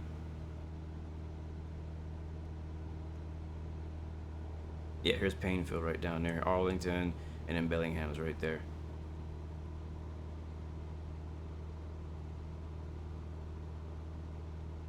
Blue ice behind me in a cup sounds amazing. What are my thoughts on furries? What is that? Laura, you started perfecting your carrier landings in F-18, bro. It is definitely something to practice for sure. I feel like I've gotten decent at it. I'm not like perfect. Like I'm not gonna get the exact wire that I want every time, but I get it on there. You know, I don't die anymore. Well, I still die from time to time, landing the F-18 on the on the carrier, but I do okay. But yeah, over the weekend I practiced in the A-10. Still learning it though, because those systems are so freaking complicated, man. But yeah, by the way, Lars, if you don't know, I have a poll going on my community tab on my YouTube channel on whether I should play DCS tomorrow or not. If I do, I'll be flying the A-10. But I'm pretty sure people are gonna vote for Microsoft Flight Simulator tomorrow, so we'll probably end up doing that instead. But you can always join me on Discord sometime when I'm flying on DCS if we don't stream it. Alright, leveling off at 1600. We're still, those clouds are still right there. Man. We're just below them. Trying to stay VFR at all costs.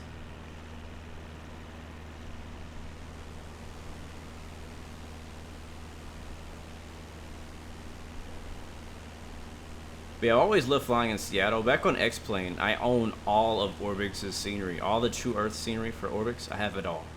Orbix Washington, Orbix Oregon, Orbix Northern California, Southern California, I have all of them. The downside is I have all that scenery, all that money I spent on that scenery, and now, you know, I'm in Microsoft Flight Simulator doing VFR. So thankfully they're bringing over a lot. They're converting a lot of their airports that they have back over here. Like Darlington was one of them.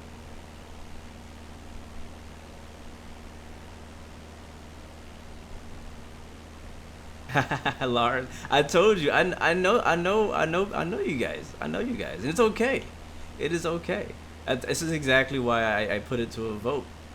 Cause I knew what it was gonna be, but I was like, let's just see what people say. So far, people are leaning towards Microsoft Flight Simulator for tomorrow, which is fine. We can have a ton of fun doing that, and we'll save DCS for another day. What server do I usually fly? I usually fly on the 4YA servers, Lars. 4YA has a server on basically every map.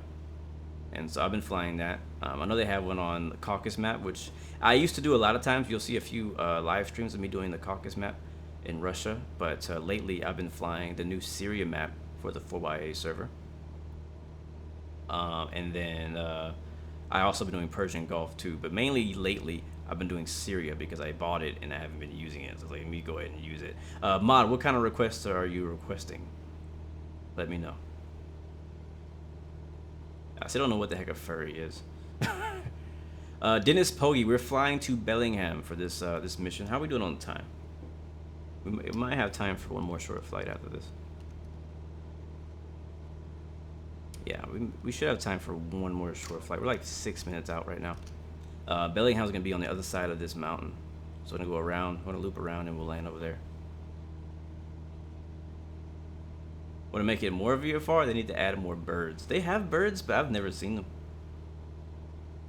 I've never seen a bird in here. I know I've seen them in screenshots and in videos, but I've never actually myself seen a bird.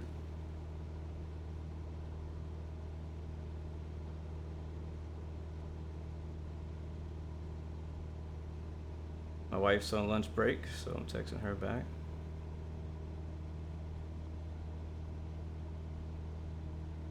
Yes, pilot rate. I'm using a PlayStation joystick to move my view around. So this right here. That's how I move left to right with the joystick. I also use my head. I have you can see it here on my head. This big thing sticking, this plastic thing sticking out the side of my head. It is a track IR, so I can look around my head as I look to the left and right. So that's helpful. I had it turned off, so now it's turned off. But it's what I use for. So right now I'm using my controller. I recommend it if you want to get really smooth on the drone camera. Try using an Xbox or a PlayStation controller, or really any analog stick controller will work. Alright, I need to make a right turn now.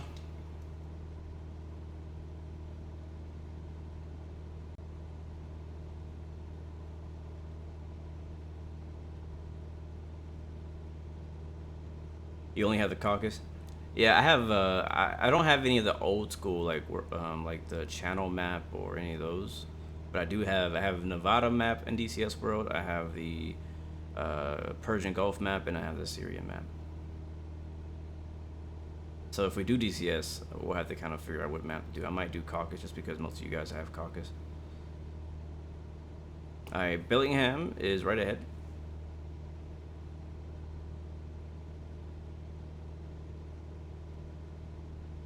Okay, interesting. Yeah, I never heard of that term, furry. My favorite plane is a Boeing 787 as far as airliners. My least favorite plane is the Beluga, Airbus Beluga, and second least favorite is the A380. My favorite fighter jet is the, it actually changed. It used to be the F-16, but now it's the F-18.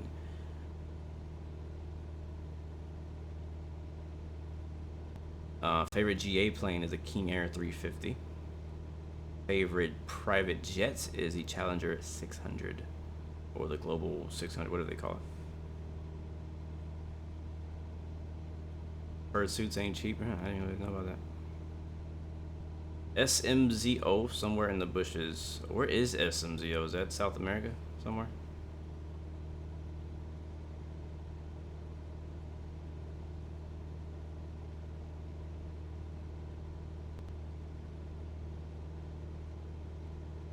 Nothing scary in a flock of birds and low VFR. I cannot imagine, bro. I cannot imagine.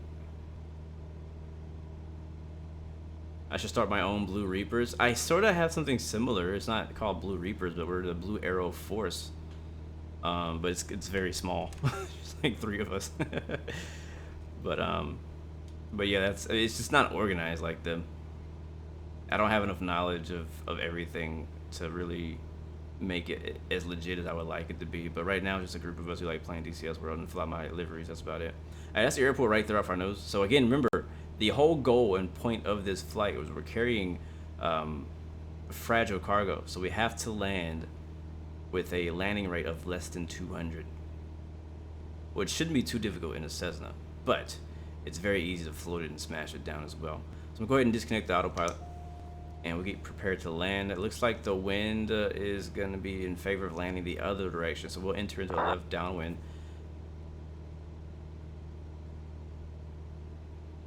Am I on FSC? Yes, Marble Sack, I also am on FSC.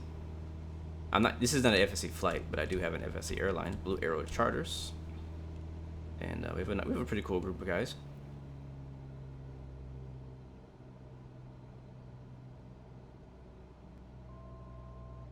Yeah, I don't know why the screens would black out in 787.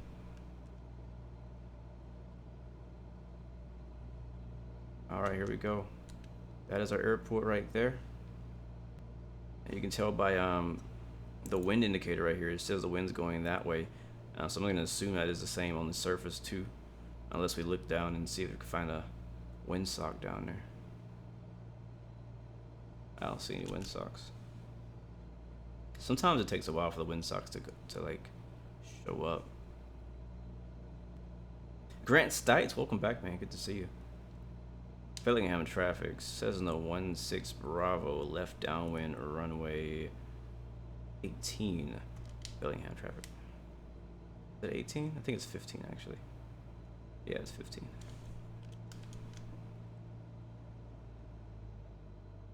All right, here we go.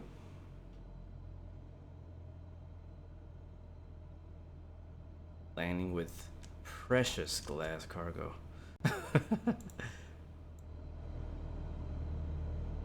I've always enjoyed the sounds of this plane. I've always thought it sounded really good. All right, we're slow enough for our first notch flaps.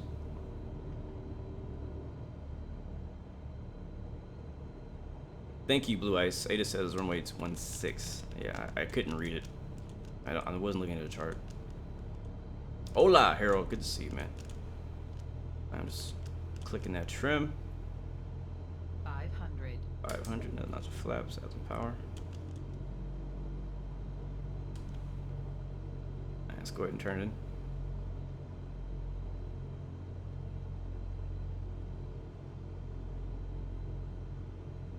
Bailey, what are you talking about? The progress of what? Alright, lane lights come back on. Bellingham have traffic. 716 Bravo, left base to final. Runway 16. Bellingham traffic. Alright, I knew we were going to be a little low. That's okay.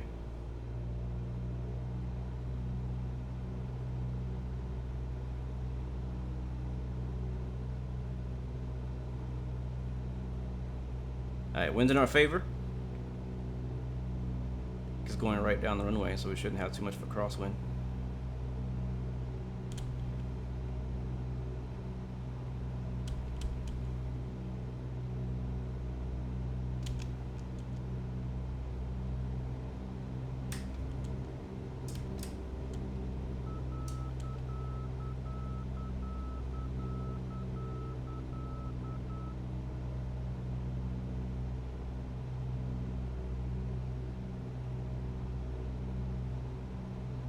Very cool little approach here. Oops. Alright, our flaps are full. Again, less than 200 is a goal. There's a windsock right there. It's pretty windy though.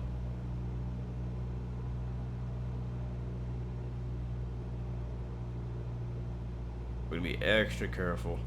Bellingham traffic. November 1369 Golf going around runway 16. He's going around. Extra careful. Extra careful.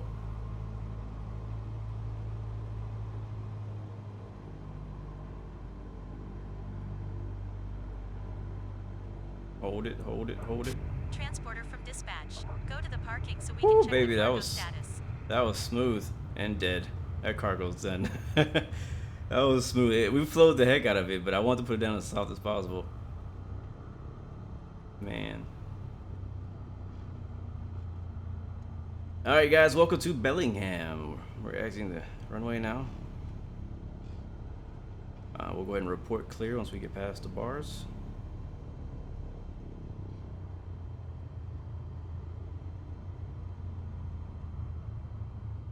Bellingham traffic says the 16 Bravo is clear of all runways. Taxi back to the ramp. Bellingham. That float though, that was nice, wasn't it? We floated the whole dang runway. Floated the whole dang runway. All right, we should be good. Let me see, what does Sim Toolkit Pro tell me that our landing rate was? We were at a 32. Holy crap! I think we just overachieved. I think we just overachieved. Captain Cross Country, I've never heard of that. You said a new panel that comes with the honeycomb? I never heard of it.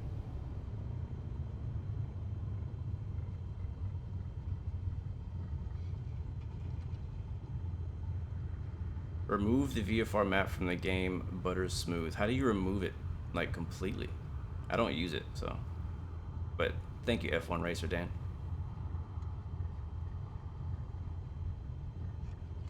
Mod won't be flying there today. We're just doing some missions out here in Washington. I'm just gonna park it anywhere out here. Kieran Samuel, good to see you. Welcome to the stream. I will put it right there. Park brake on. Transporter from dispatch. Okay, Bellingham nice job. traffic. November Someone is coming to take the 1369 cargo. Golf. Short I'll call final you when runway it's done. 16. Bellingham traffic. He's landing runway 16. Let's go check him out. Oh my god. Those wine glasses?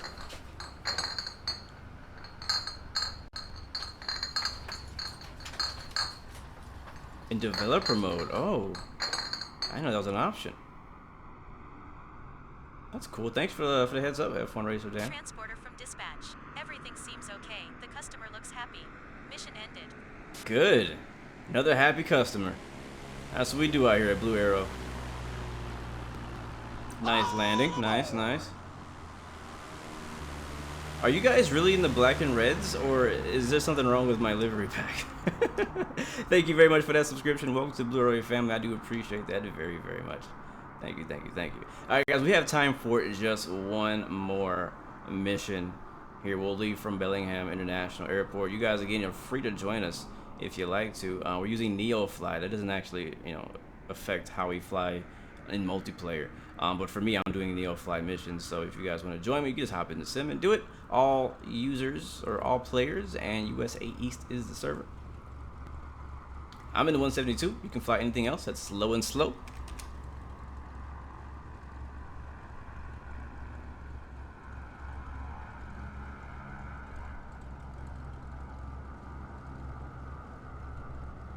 Huh, interesting.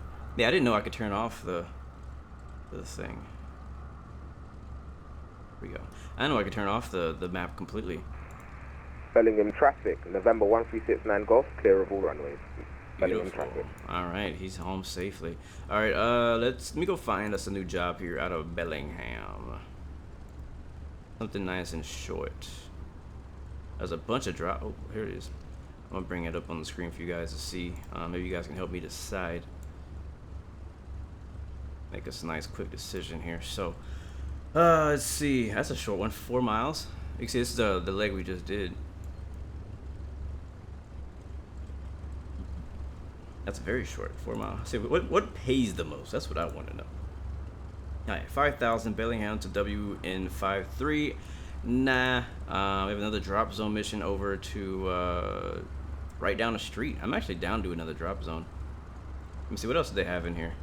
What other types of missions do they have? We have drop zone. What is this? Charlie Perkins Memorial Tree. What the heck does that mean? Stay under 1,000 feet and turn around the POI within less than nautical 5. Oh, this is a sightseeing mission. I forgot they had those. That's cool. Huh. Yeah, let's do that.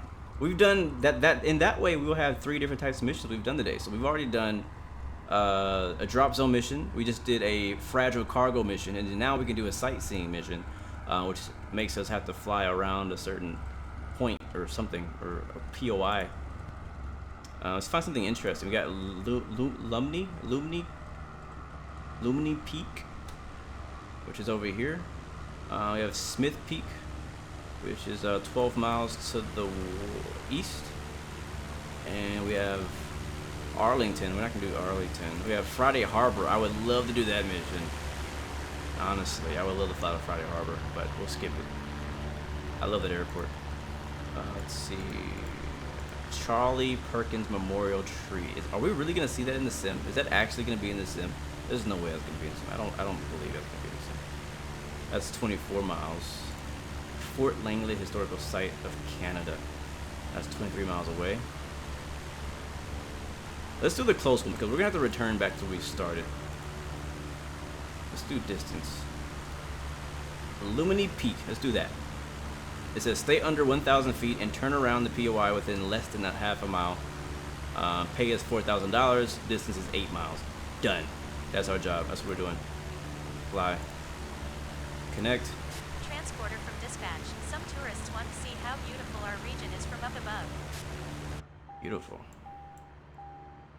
That's cool. I like NeoFly. Thank you for the suggestion, Captain Cross Country.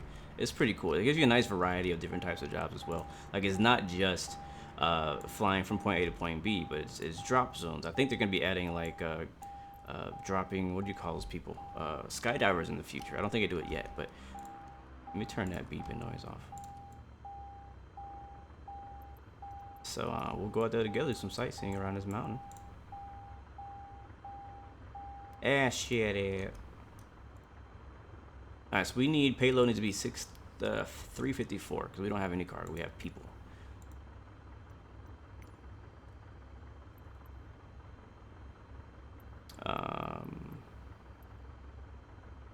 I'm gonna do this right. I'm gonna do this right. 354 divided by 2. All right, so we have 2 passengers who weigh 177 pounds.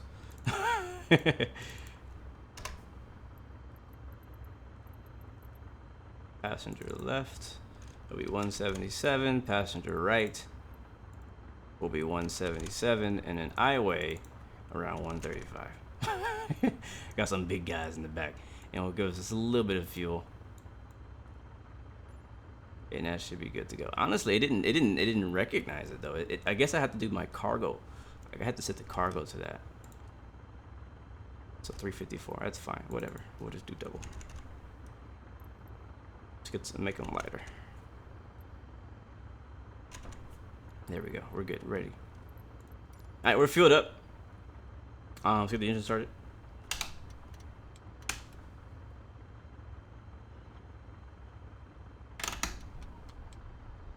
Transporter form dispatch. Boarding passenger. Please stand by. All right, copy. I don't understand why they make me turn the engine on before they can load people. You would usually want the engines to be off. Yeah, it's true. I can set it up all over the world. I could like choose to be in, I don't know, Africa, and then just do a bunch of flights over there. So I agree. I like that. Those be some thick passengers.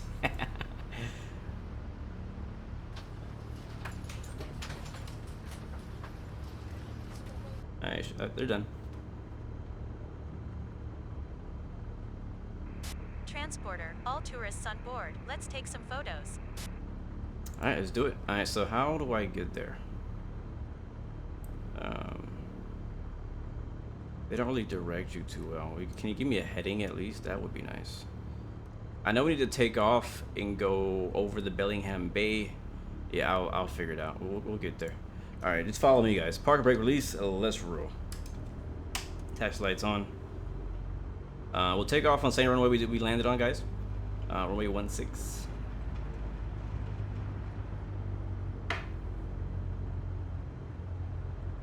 Wow, you gotta do it every time you launch the game?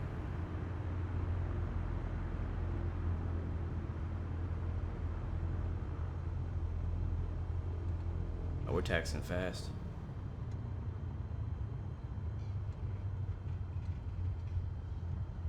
I didn't even know. I was looking away from the screen for a second and then boom.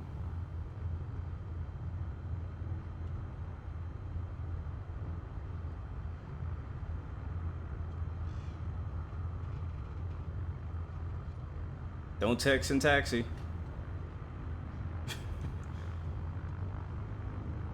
Feel like I'm drunk.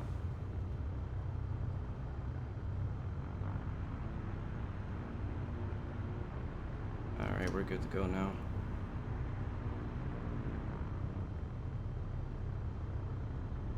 Grant, man, I wish you had a computer too, bro, so you could join us. That would be cool.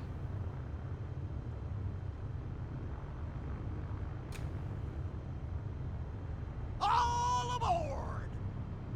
Thank you, TDM Maker, for the subscription. Welcome to Blu-ray family. Great to see you.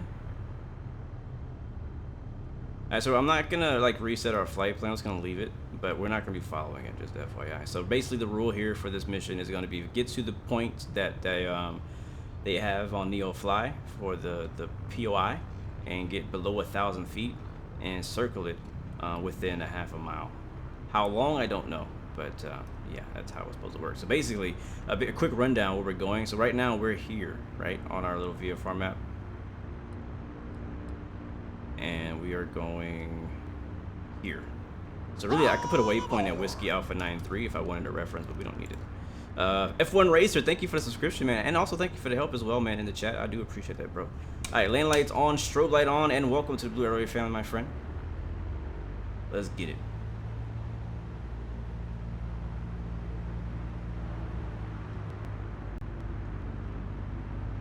Alright, I'm gonna pause on the runway. This is gonna be a legit group flight this time, alright guys? So on me, we'll take off together in formation. I'll take the center, somebody else takes the left, somebody else takes the right, and then just fit in.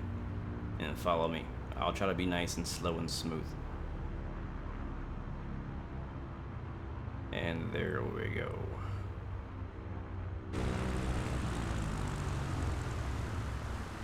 Oh yeah, X Cub for life. Come on guys, get on the runway. It's like 10 of y'all.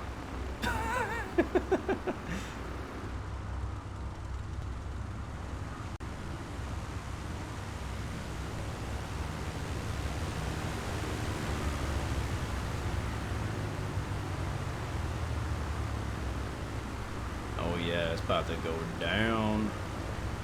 There's got to be something wrong with my liveries, because there's no way all of you guys chose the exact same livery. There's no way all y'all chose the same livery. I might have to reinstall my livery pack. Alright guys, on me. Let's go. Straight out, and then I'm making a bank to the right slightly. I got you, villains.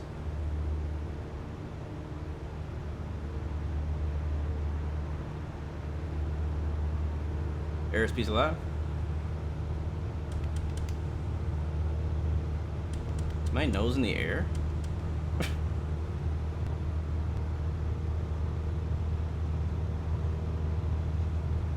Transporter from dispatch. Fly safe. Alright, we'll do. That is true. This will be a great opportunity for me to practice my turns around a point. I haven't really done that very much. Oh man, that was a very smooth takeoff compared to how the winds were back in Darlington. This was a very smooth takeoff. So check it out, guys. So again, we're going over there. I think that is our point of interest right there. Pretty easy to see. So we'll go out there. We'll circle it a couple times, then we'll bring our tourists back to Bellingham, and we'll call it a day there. We made a decent amount of money today. Yeah, actually, F1, I've done that trick before, the performance trick. If you go to your, I think it's NVIDIA control panel and turn your performance or power management to performance, it does actually really help. I did that same trick for X-Plane, and it helped me a lot. It helped me gain a ton of frames. Or maybe not a ton, but a lot. Oh boy, it's going down. Yeah, man. Look at those waves.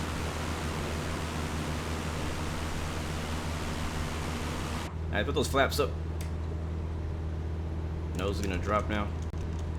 Trim it out, bring it back some. And honestly, we don't really need to go that high. We can stay around 1,000.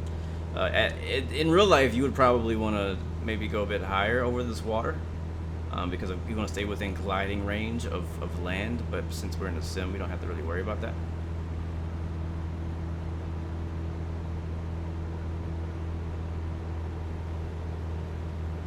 Is this program better than on air? Great question. I cannot say yet. It's too early for me to judge.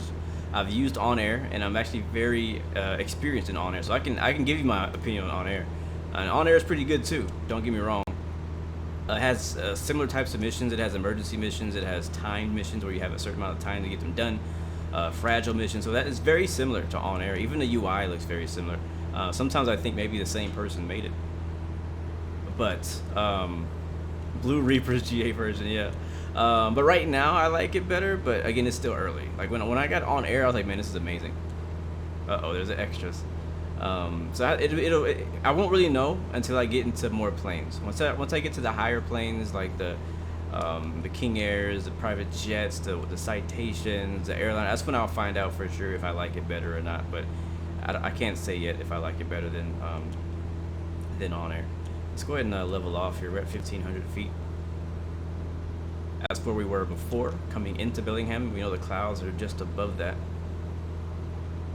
But the one I'm using right now is called NeoFly. It's free. On air is not free, but NeoFly is free. They both work on Microsoft Flight Simulator though. So NeoFly, you can type in exclamation mark NEO fly, and Nightbot will give you that. On air does get complex. I don't mind it. I actually like the complexity. That's not what bothered me. The thing for me, and it could be the same issue with NeoFlag, I kind of feel like it might go in the same direction. But the way that I like to fly when it comes to careers is to have an actual like home base, a place that all my planes live. With NeoFly, you can't really do that. You kind of just pick up random jobs, contract, and just end up wherever you end up.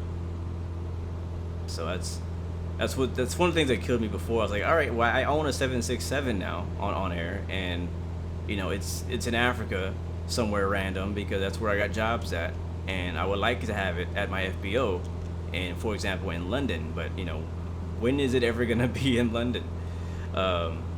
Unless I just buy it, you know, yeah, I don't know. That's what I didn't like about it. All right, let me take a look at NeoFly. We're getting pretty close. We'll be passing a small place called Portage Island now, which might be underneath us. I'm not sure. No, this is Portage Island right here. Oh, oh man, look at that. That is beautiful. So that's Portage Island, and the next place we're going is right up ahead. So the peak is, this is it. This is the peak right here. So we need to go around this below 1,000 feet. How are we gonna do that? I don't know how. Like the mountain itself is 1,500. We're gonna try. We need to go around it somehow 1,000 feet, and within a half a mile from it. She'll probably go on the radio and let us know we're close.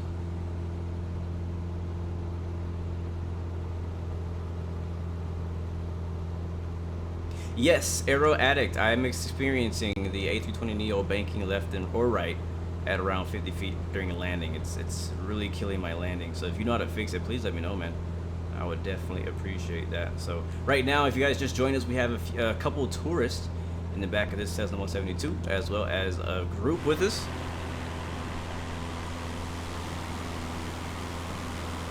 And we're heading to, what's the name of this mountain again? Mount Lumney or something like that. We should be in range by now. I think as close as possible. Transporter, you are less than 2 nautical from the POI. Stay under 1,000 feet. All right.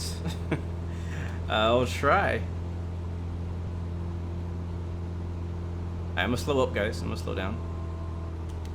Let me go below 1,000. Oh, it's getting bumpy around these mountains. Oh, getting that updraft now. I don't know if it's possible to fly around this thing at 1,000 feet. This is cool. I would pay to go on this tourist flight.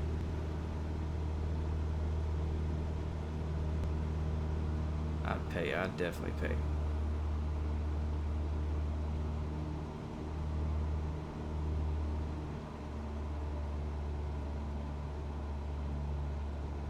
Alright, so our point of interest is right far right. And we seem to be below 1,000 feet for it to really register that we're actually doing what we need to do. Hopefully it's possible to do what we want to do. Alright, we're at 900. Let's stay right there. Yeah, like it's the peak is up there. So let's just get close to it.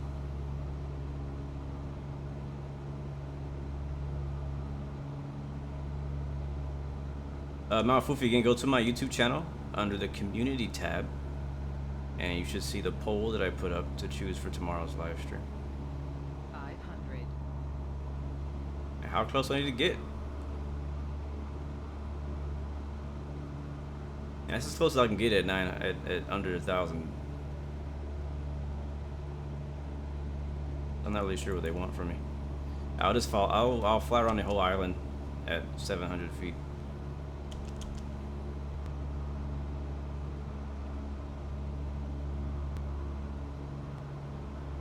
So you have a workaround for the 320 landing. You need to keep up your speed, descend 150 until you flare, and make sure you keep. Okay, gotcha. That sounds a bit fast in some cases. Don't roll anymore. Welcome back, Gemini Jets.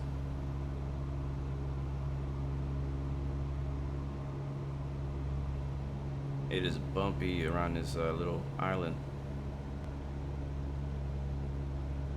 If you look to your left, there's what's the name of this? I keep forgetting the name. Lumney Peak is the name of this little island we're at.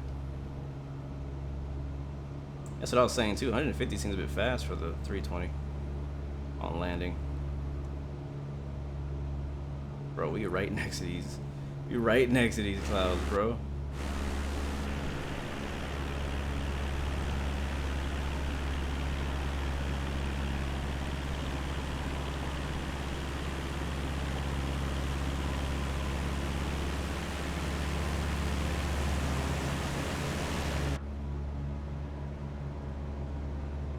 I hope this is what they want.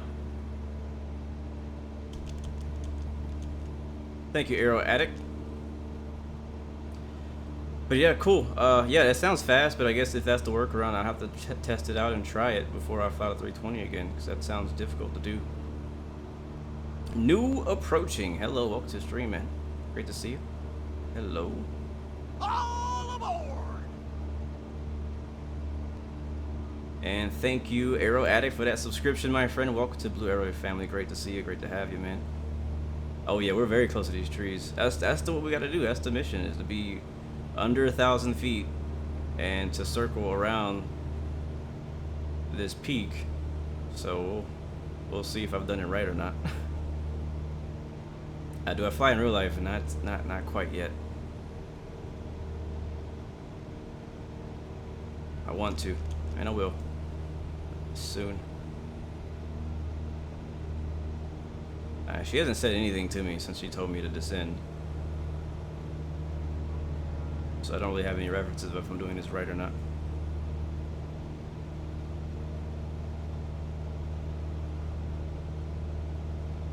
But we're giving these tourists a really good view of these trees and whatever wildlife might be on these trees. Alright, descend. Oh, we're so close to 1,000.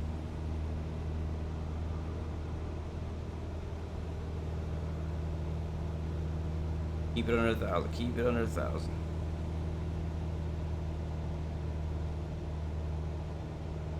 Oh, there's 1,000.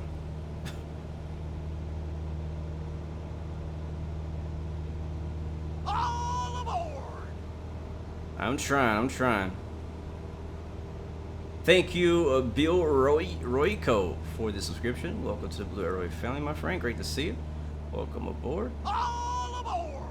And same to Kalish. Thank you as well for that subscription. Appreciate that, man. Or woman. All aboard! Oh snap, they rolling in now. 500. Joris Zat, thank you for the subscription. Welcome to Blue Arrow family. So right now, if you just joined us, guys, we're doing a tourist mission where we've picked up 2 passengers who wanted to see this mountain. So we're flying them out here as a contract for our career, 500. and trying to stay below 1,000 and circle the peak, which is what it says to do. I don't know if it's even possible, because it's not. This is our 2nd lap now around this mountain, and she hasn't said anything.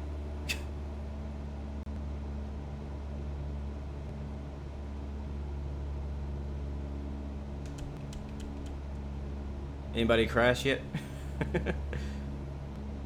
Don't get me wrong, it's a nice mountain, but I don't want him to have to do a 3rd lap. So please tell me if I'm doing it right.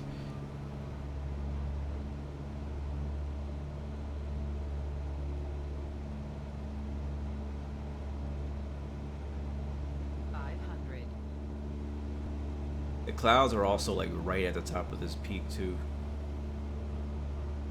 which is around 1,800 feet.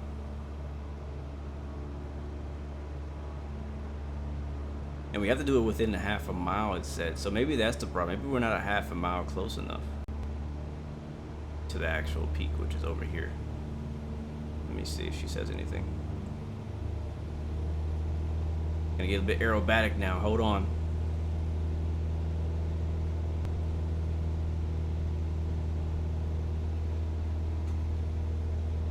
Come on, you can make it. Uh-oh. Oh, yeah, we're not gonna. Ah, no. Oh, man, my God. That was close. Bro, the wind, I can actually, like, I don't know if you guys can see it. The wind is, like, pushing me. There's a huge downdraft right now. Holy crap. We are, like, skiing out here, drifting. It's a male. No problem. I wasn't sure. NeoFly versus FS Economy. What do I think is better? I still think FS Economy as a community is better. It has the whole multiplayer thing down. You can trade and buy planes and property from each other. It's a lot harder because it's been around for so long. It's harder to get any leverage on anything, and things are really expensive. But I still personally would say FS Economy is better as a whole, but NeoFly is definitely puts a better twist to it, to be honest. Like if you're just getting into like doing stuff like this, you'll probably appreciate, actually I know you'll appreciate NeoFly more than you appreciate FS Economy as a new player to like this style of gameplay, like doing career mode, stuff like that. But I've been using FS Economy for years and I still love it. Alright, this is what do I do, ma'am? Are we done? Are we good? You guys, how long you guys want to look at this mountain? Oh, this end. I keep getting high on this end. I don't really know what they want from me now. We've already done 2 laps. This is our 3rd. Now we're just flying in circles.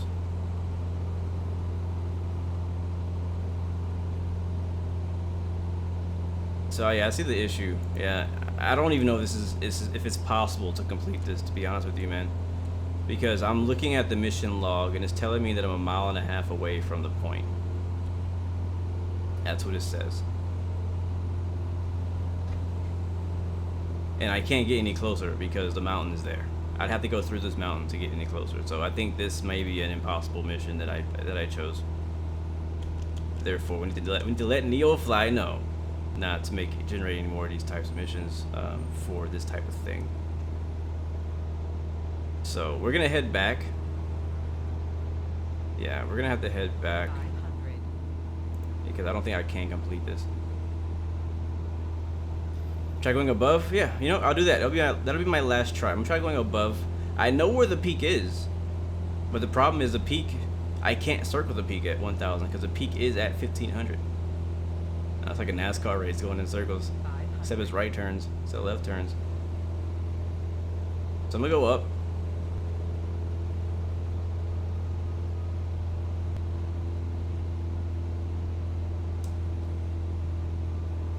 And the plane's really struggling to get up there. Oh, near miss. Yeah, it could be a glitch, but you know, you kind of get the idea. There's many missions like these where you can go and you have to circle a point of interest, and I believe it's synced with the POIs of Microsoft Flight Simulator. So if it's it knows for sure that it's there because you know it's in the sim. Like the sim says, hey, there's a point of interest here, and you can circle it. So the peak should be like right off our right side, except obviously we're at 1,300 feet.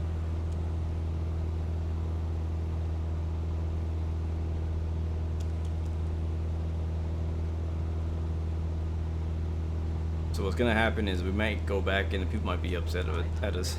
Alright, here's the peak right here.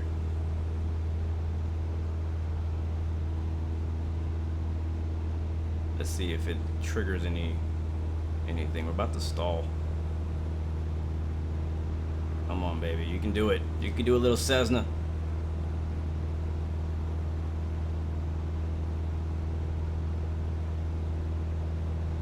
I'm just gonna like loop right here next to the peak here. Okay, turn around the POI as close as possible until they are done taking pictures. Oh, okay. There it is. Thank you, great suggestion, whoever that was.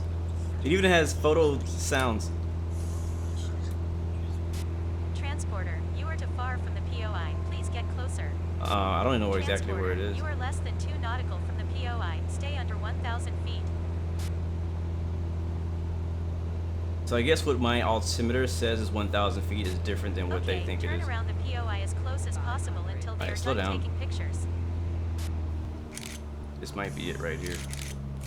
I think that's the peak right there.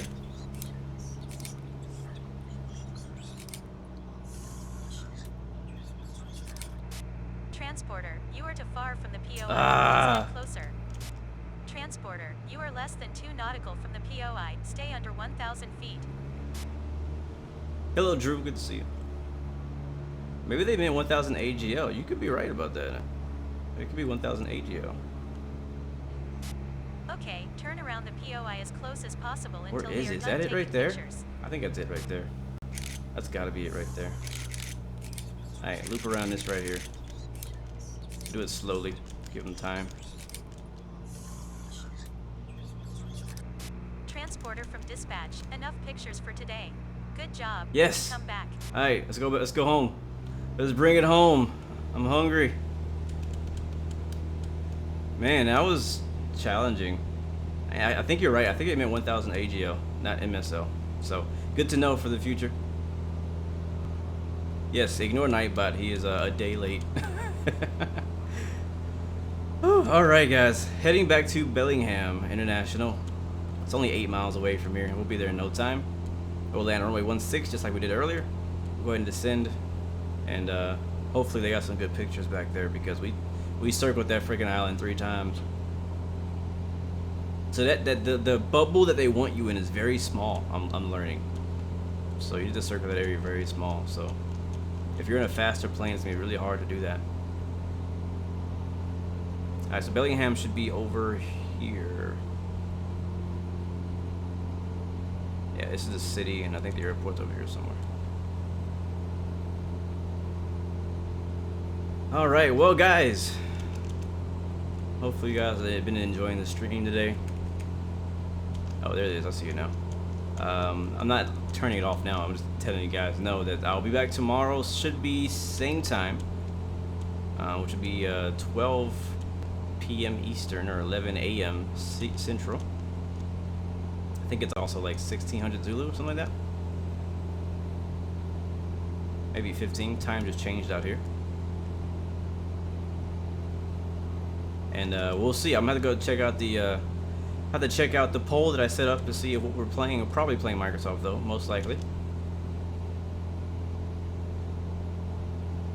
You got some pizza? Man, I'm jealous. What time is it? Yeah, I'm hungry. I get to eat in like 45 minutes. Alright, chilling. We got it trimmed out, 1600. Full throttle, full steam ahead. 1700 Zulu, thank you, my friend. 1700 Zulu.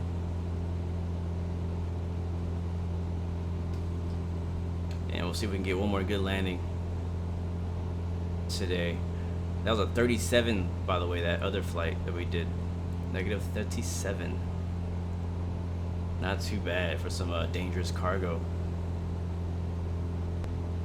Yeah, I'm learning in this stream today, Captain Cross Country, that a bush flight, like an STOL aircraft, like an X Cub or a Savage Cub, stuff like that would be really helpful to have. You won't be able to make as much money with it because you can't fit as much cargo or passengers, which is the reason why I chose this plane. But some of these missions would be easier. It'd be a lot easier to land in a grass field if you had an X Cub, and it'd be a lot easier to circle around a small POI with a slower plane. Look at that boat actually moving down there. Hold on.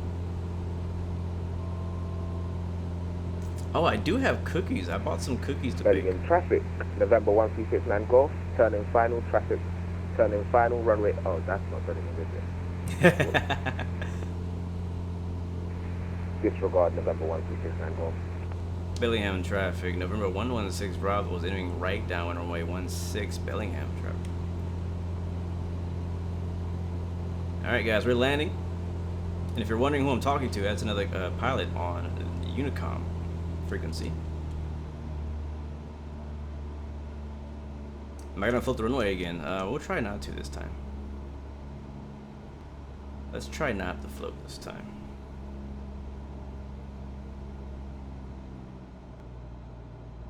Yes, sir. We're on VATSIM.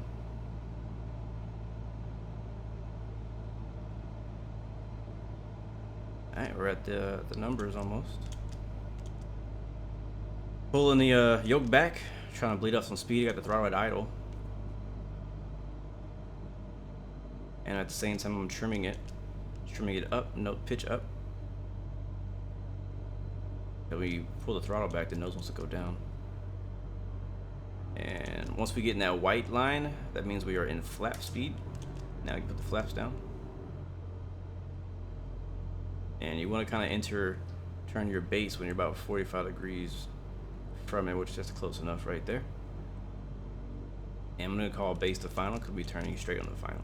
Bellingham traffic says on 16 Bravo turning right, base to final for runway 16 Bellingham.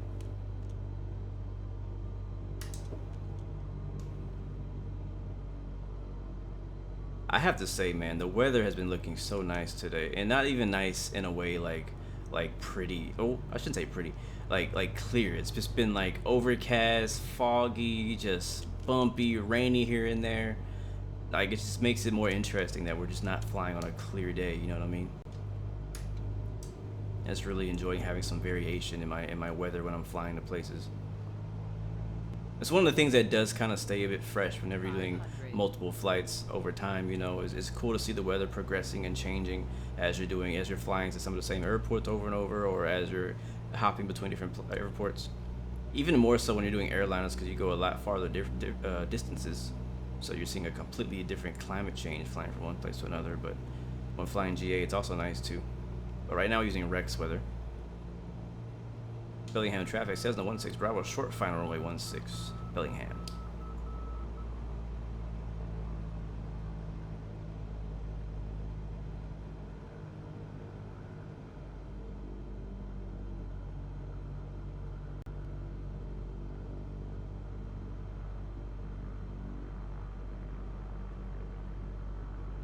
Let's put it right in the markers here.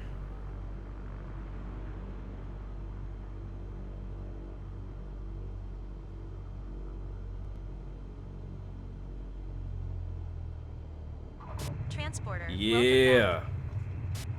Welcome home. Welcome back to Bellingham. We'll be exiting the first runway. That was a good one. I'm happy with that landing right there. Very happy with that landing. I'm gonna take the second exit right here. This one's gonna take us to the ramp. Drew says you haven't felt me going around? No, sir. Not today. No go arounds today. Bellingham traffic. November 116 Bravo is clear of all runways. Bellingham. Alright, beautiful. Let's bring them back to the terminal.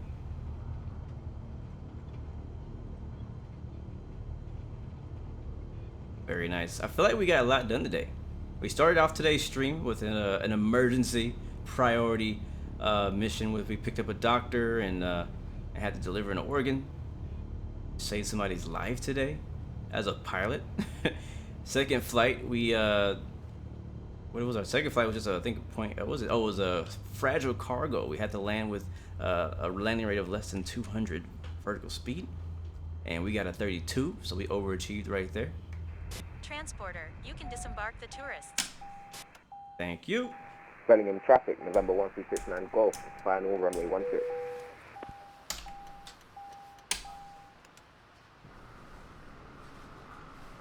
Alright, passengers are deboarding. While they're deboarding, we'll go and watch a few guys land, and then we'll get out of here, man. Thanks again, guys, for hanging out with us today. It's been fun. I thank you again for this suggestion, for trying out NeoFly. I have definitely been in the other planes with NeoFly. Transporter, disembarking complete. I will call you when I have more tourists for you. Thank you, Flowy-Fi. Appreciate that. That was a pretty decent landing. Does NeoFly work in X-Plane? No, but there are other options to do stuff like it. On air, it does work with X-Plane, as well as Air Hauler. Air Hauler 2 is a really good option. It's not free, though. It's a good option. There's also FS Economy. And what else is there for X-Plane for like career aspect? I think those are the main ones right now. There's some other ones that are in the works, but those are the main ones. Nice landing in the Extra. That is not an easy plane to fly or land. Easy to fly, hard to land. So great job on that one. That looked really smooth, man. Good landing. Anyways, guys, for us to get out of here, we have to do our shout outs. So come in the chat, let me know where you're watching from. Say what up, give me an emoji, say something. Let me give you guys some shout outs before we leave. Thank you guys so much for watching again, man. Thank you guys for just joining the Blue Arrow Royal family, all the new subscribers. To the members, thank you all for everything you do and all your support, guys. You are amazing. So thankful to be a part of this flight sim community and sim community in general. If you're new to the channel, you know we're here on Microsoft Flight Sim, but we also do some racing sims, some trucking sims, train sims, any kind of sim. I usually try it out at least one time. So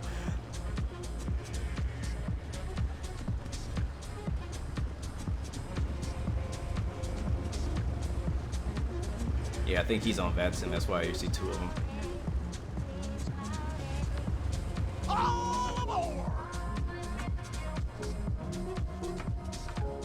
Oh, I almost missed him. Thank you, Marcellus, for the subscription. Welcome to Blue Arrow family. Also, huge shout outs to Grant Stites, Drew Manus, Flowify, Bombosa in the building. Great to see you. Q, what up, man? Great to see you. Thank you very much, Mustache. Somebody's gonna get that. Valens2004, thank you very much for hanging out with me on Twitch, as well as Marble Sack, Blue Ice Gaming.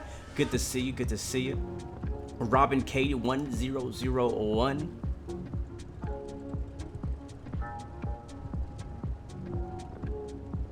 Captain Cross Country, again, man, thank you for all your help. F1 Racer, thank you as well. Kalesh, thank you, my friend. Aquatic Hunter, thank you, man. New Approaching, thank you, man. Arrow Addict, good to see you, and thank you, my friend. Frontier 18, good to see you, and thank you. Gemini Jets, you're amazing, man. Appreciate you coming out. Oh, yeah. It's time for us to get out of here. Oh, yeah, the music right in time. Yes, sir. All right, guys. Well, next time we'll continue our career, or my career. I'll be doing it either way, but I'll check back in with you guys again when I have some new toys, a new plane or something. You feel me? M-A-N-U-S, Manus. Is that how you say it? Common mistake. My bad, Drew Manus. Yeah, very easy to mistake that. Marcellus, thank you again, my friend. Appreciate that.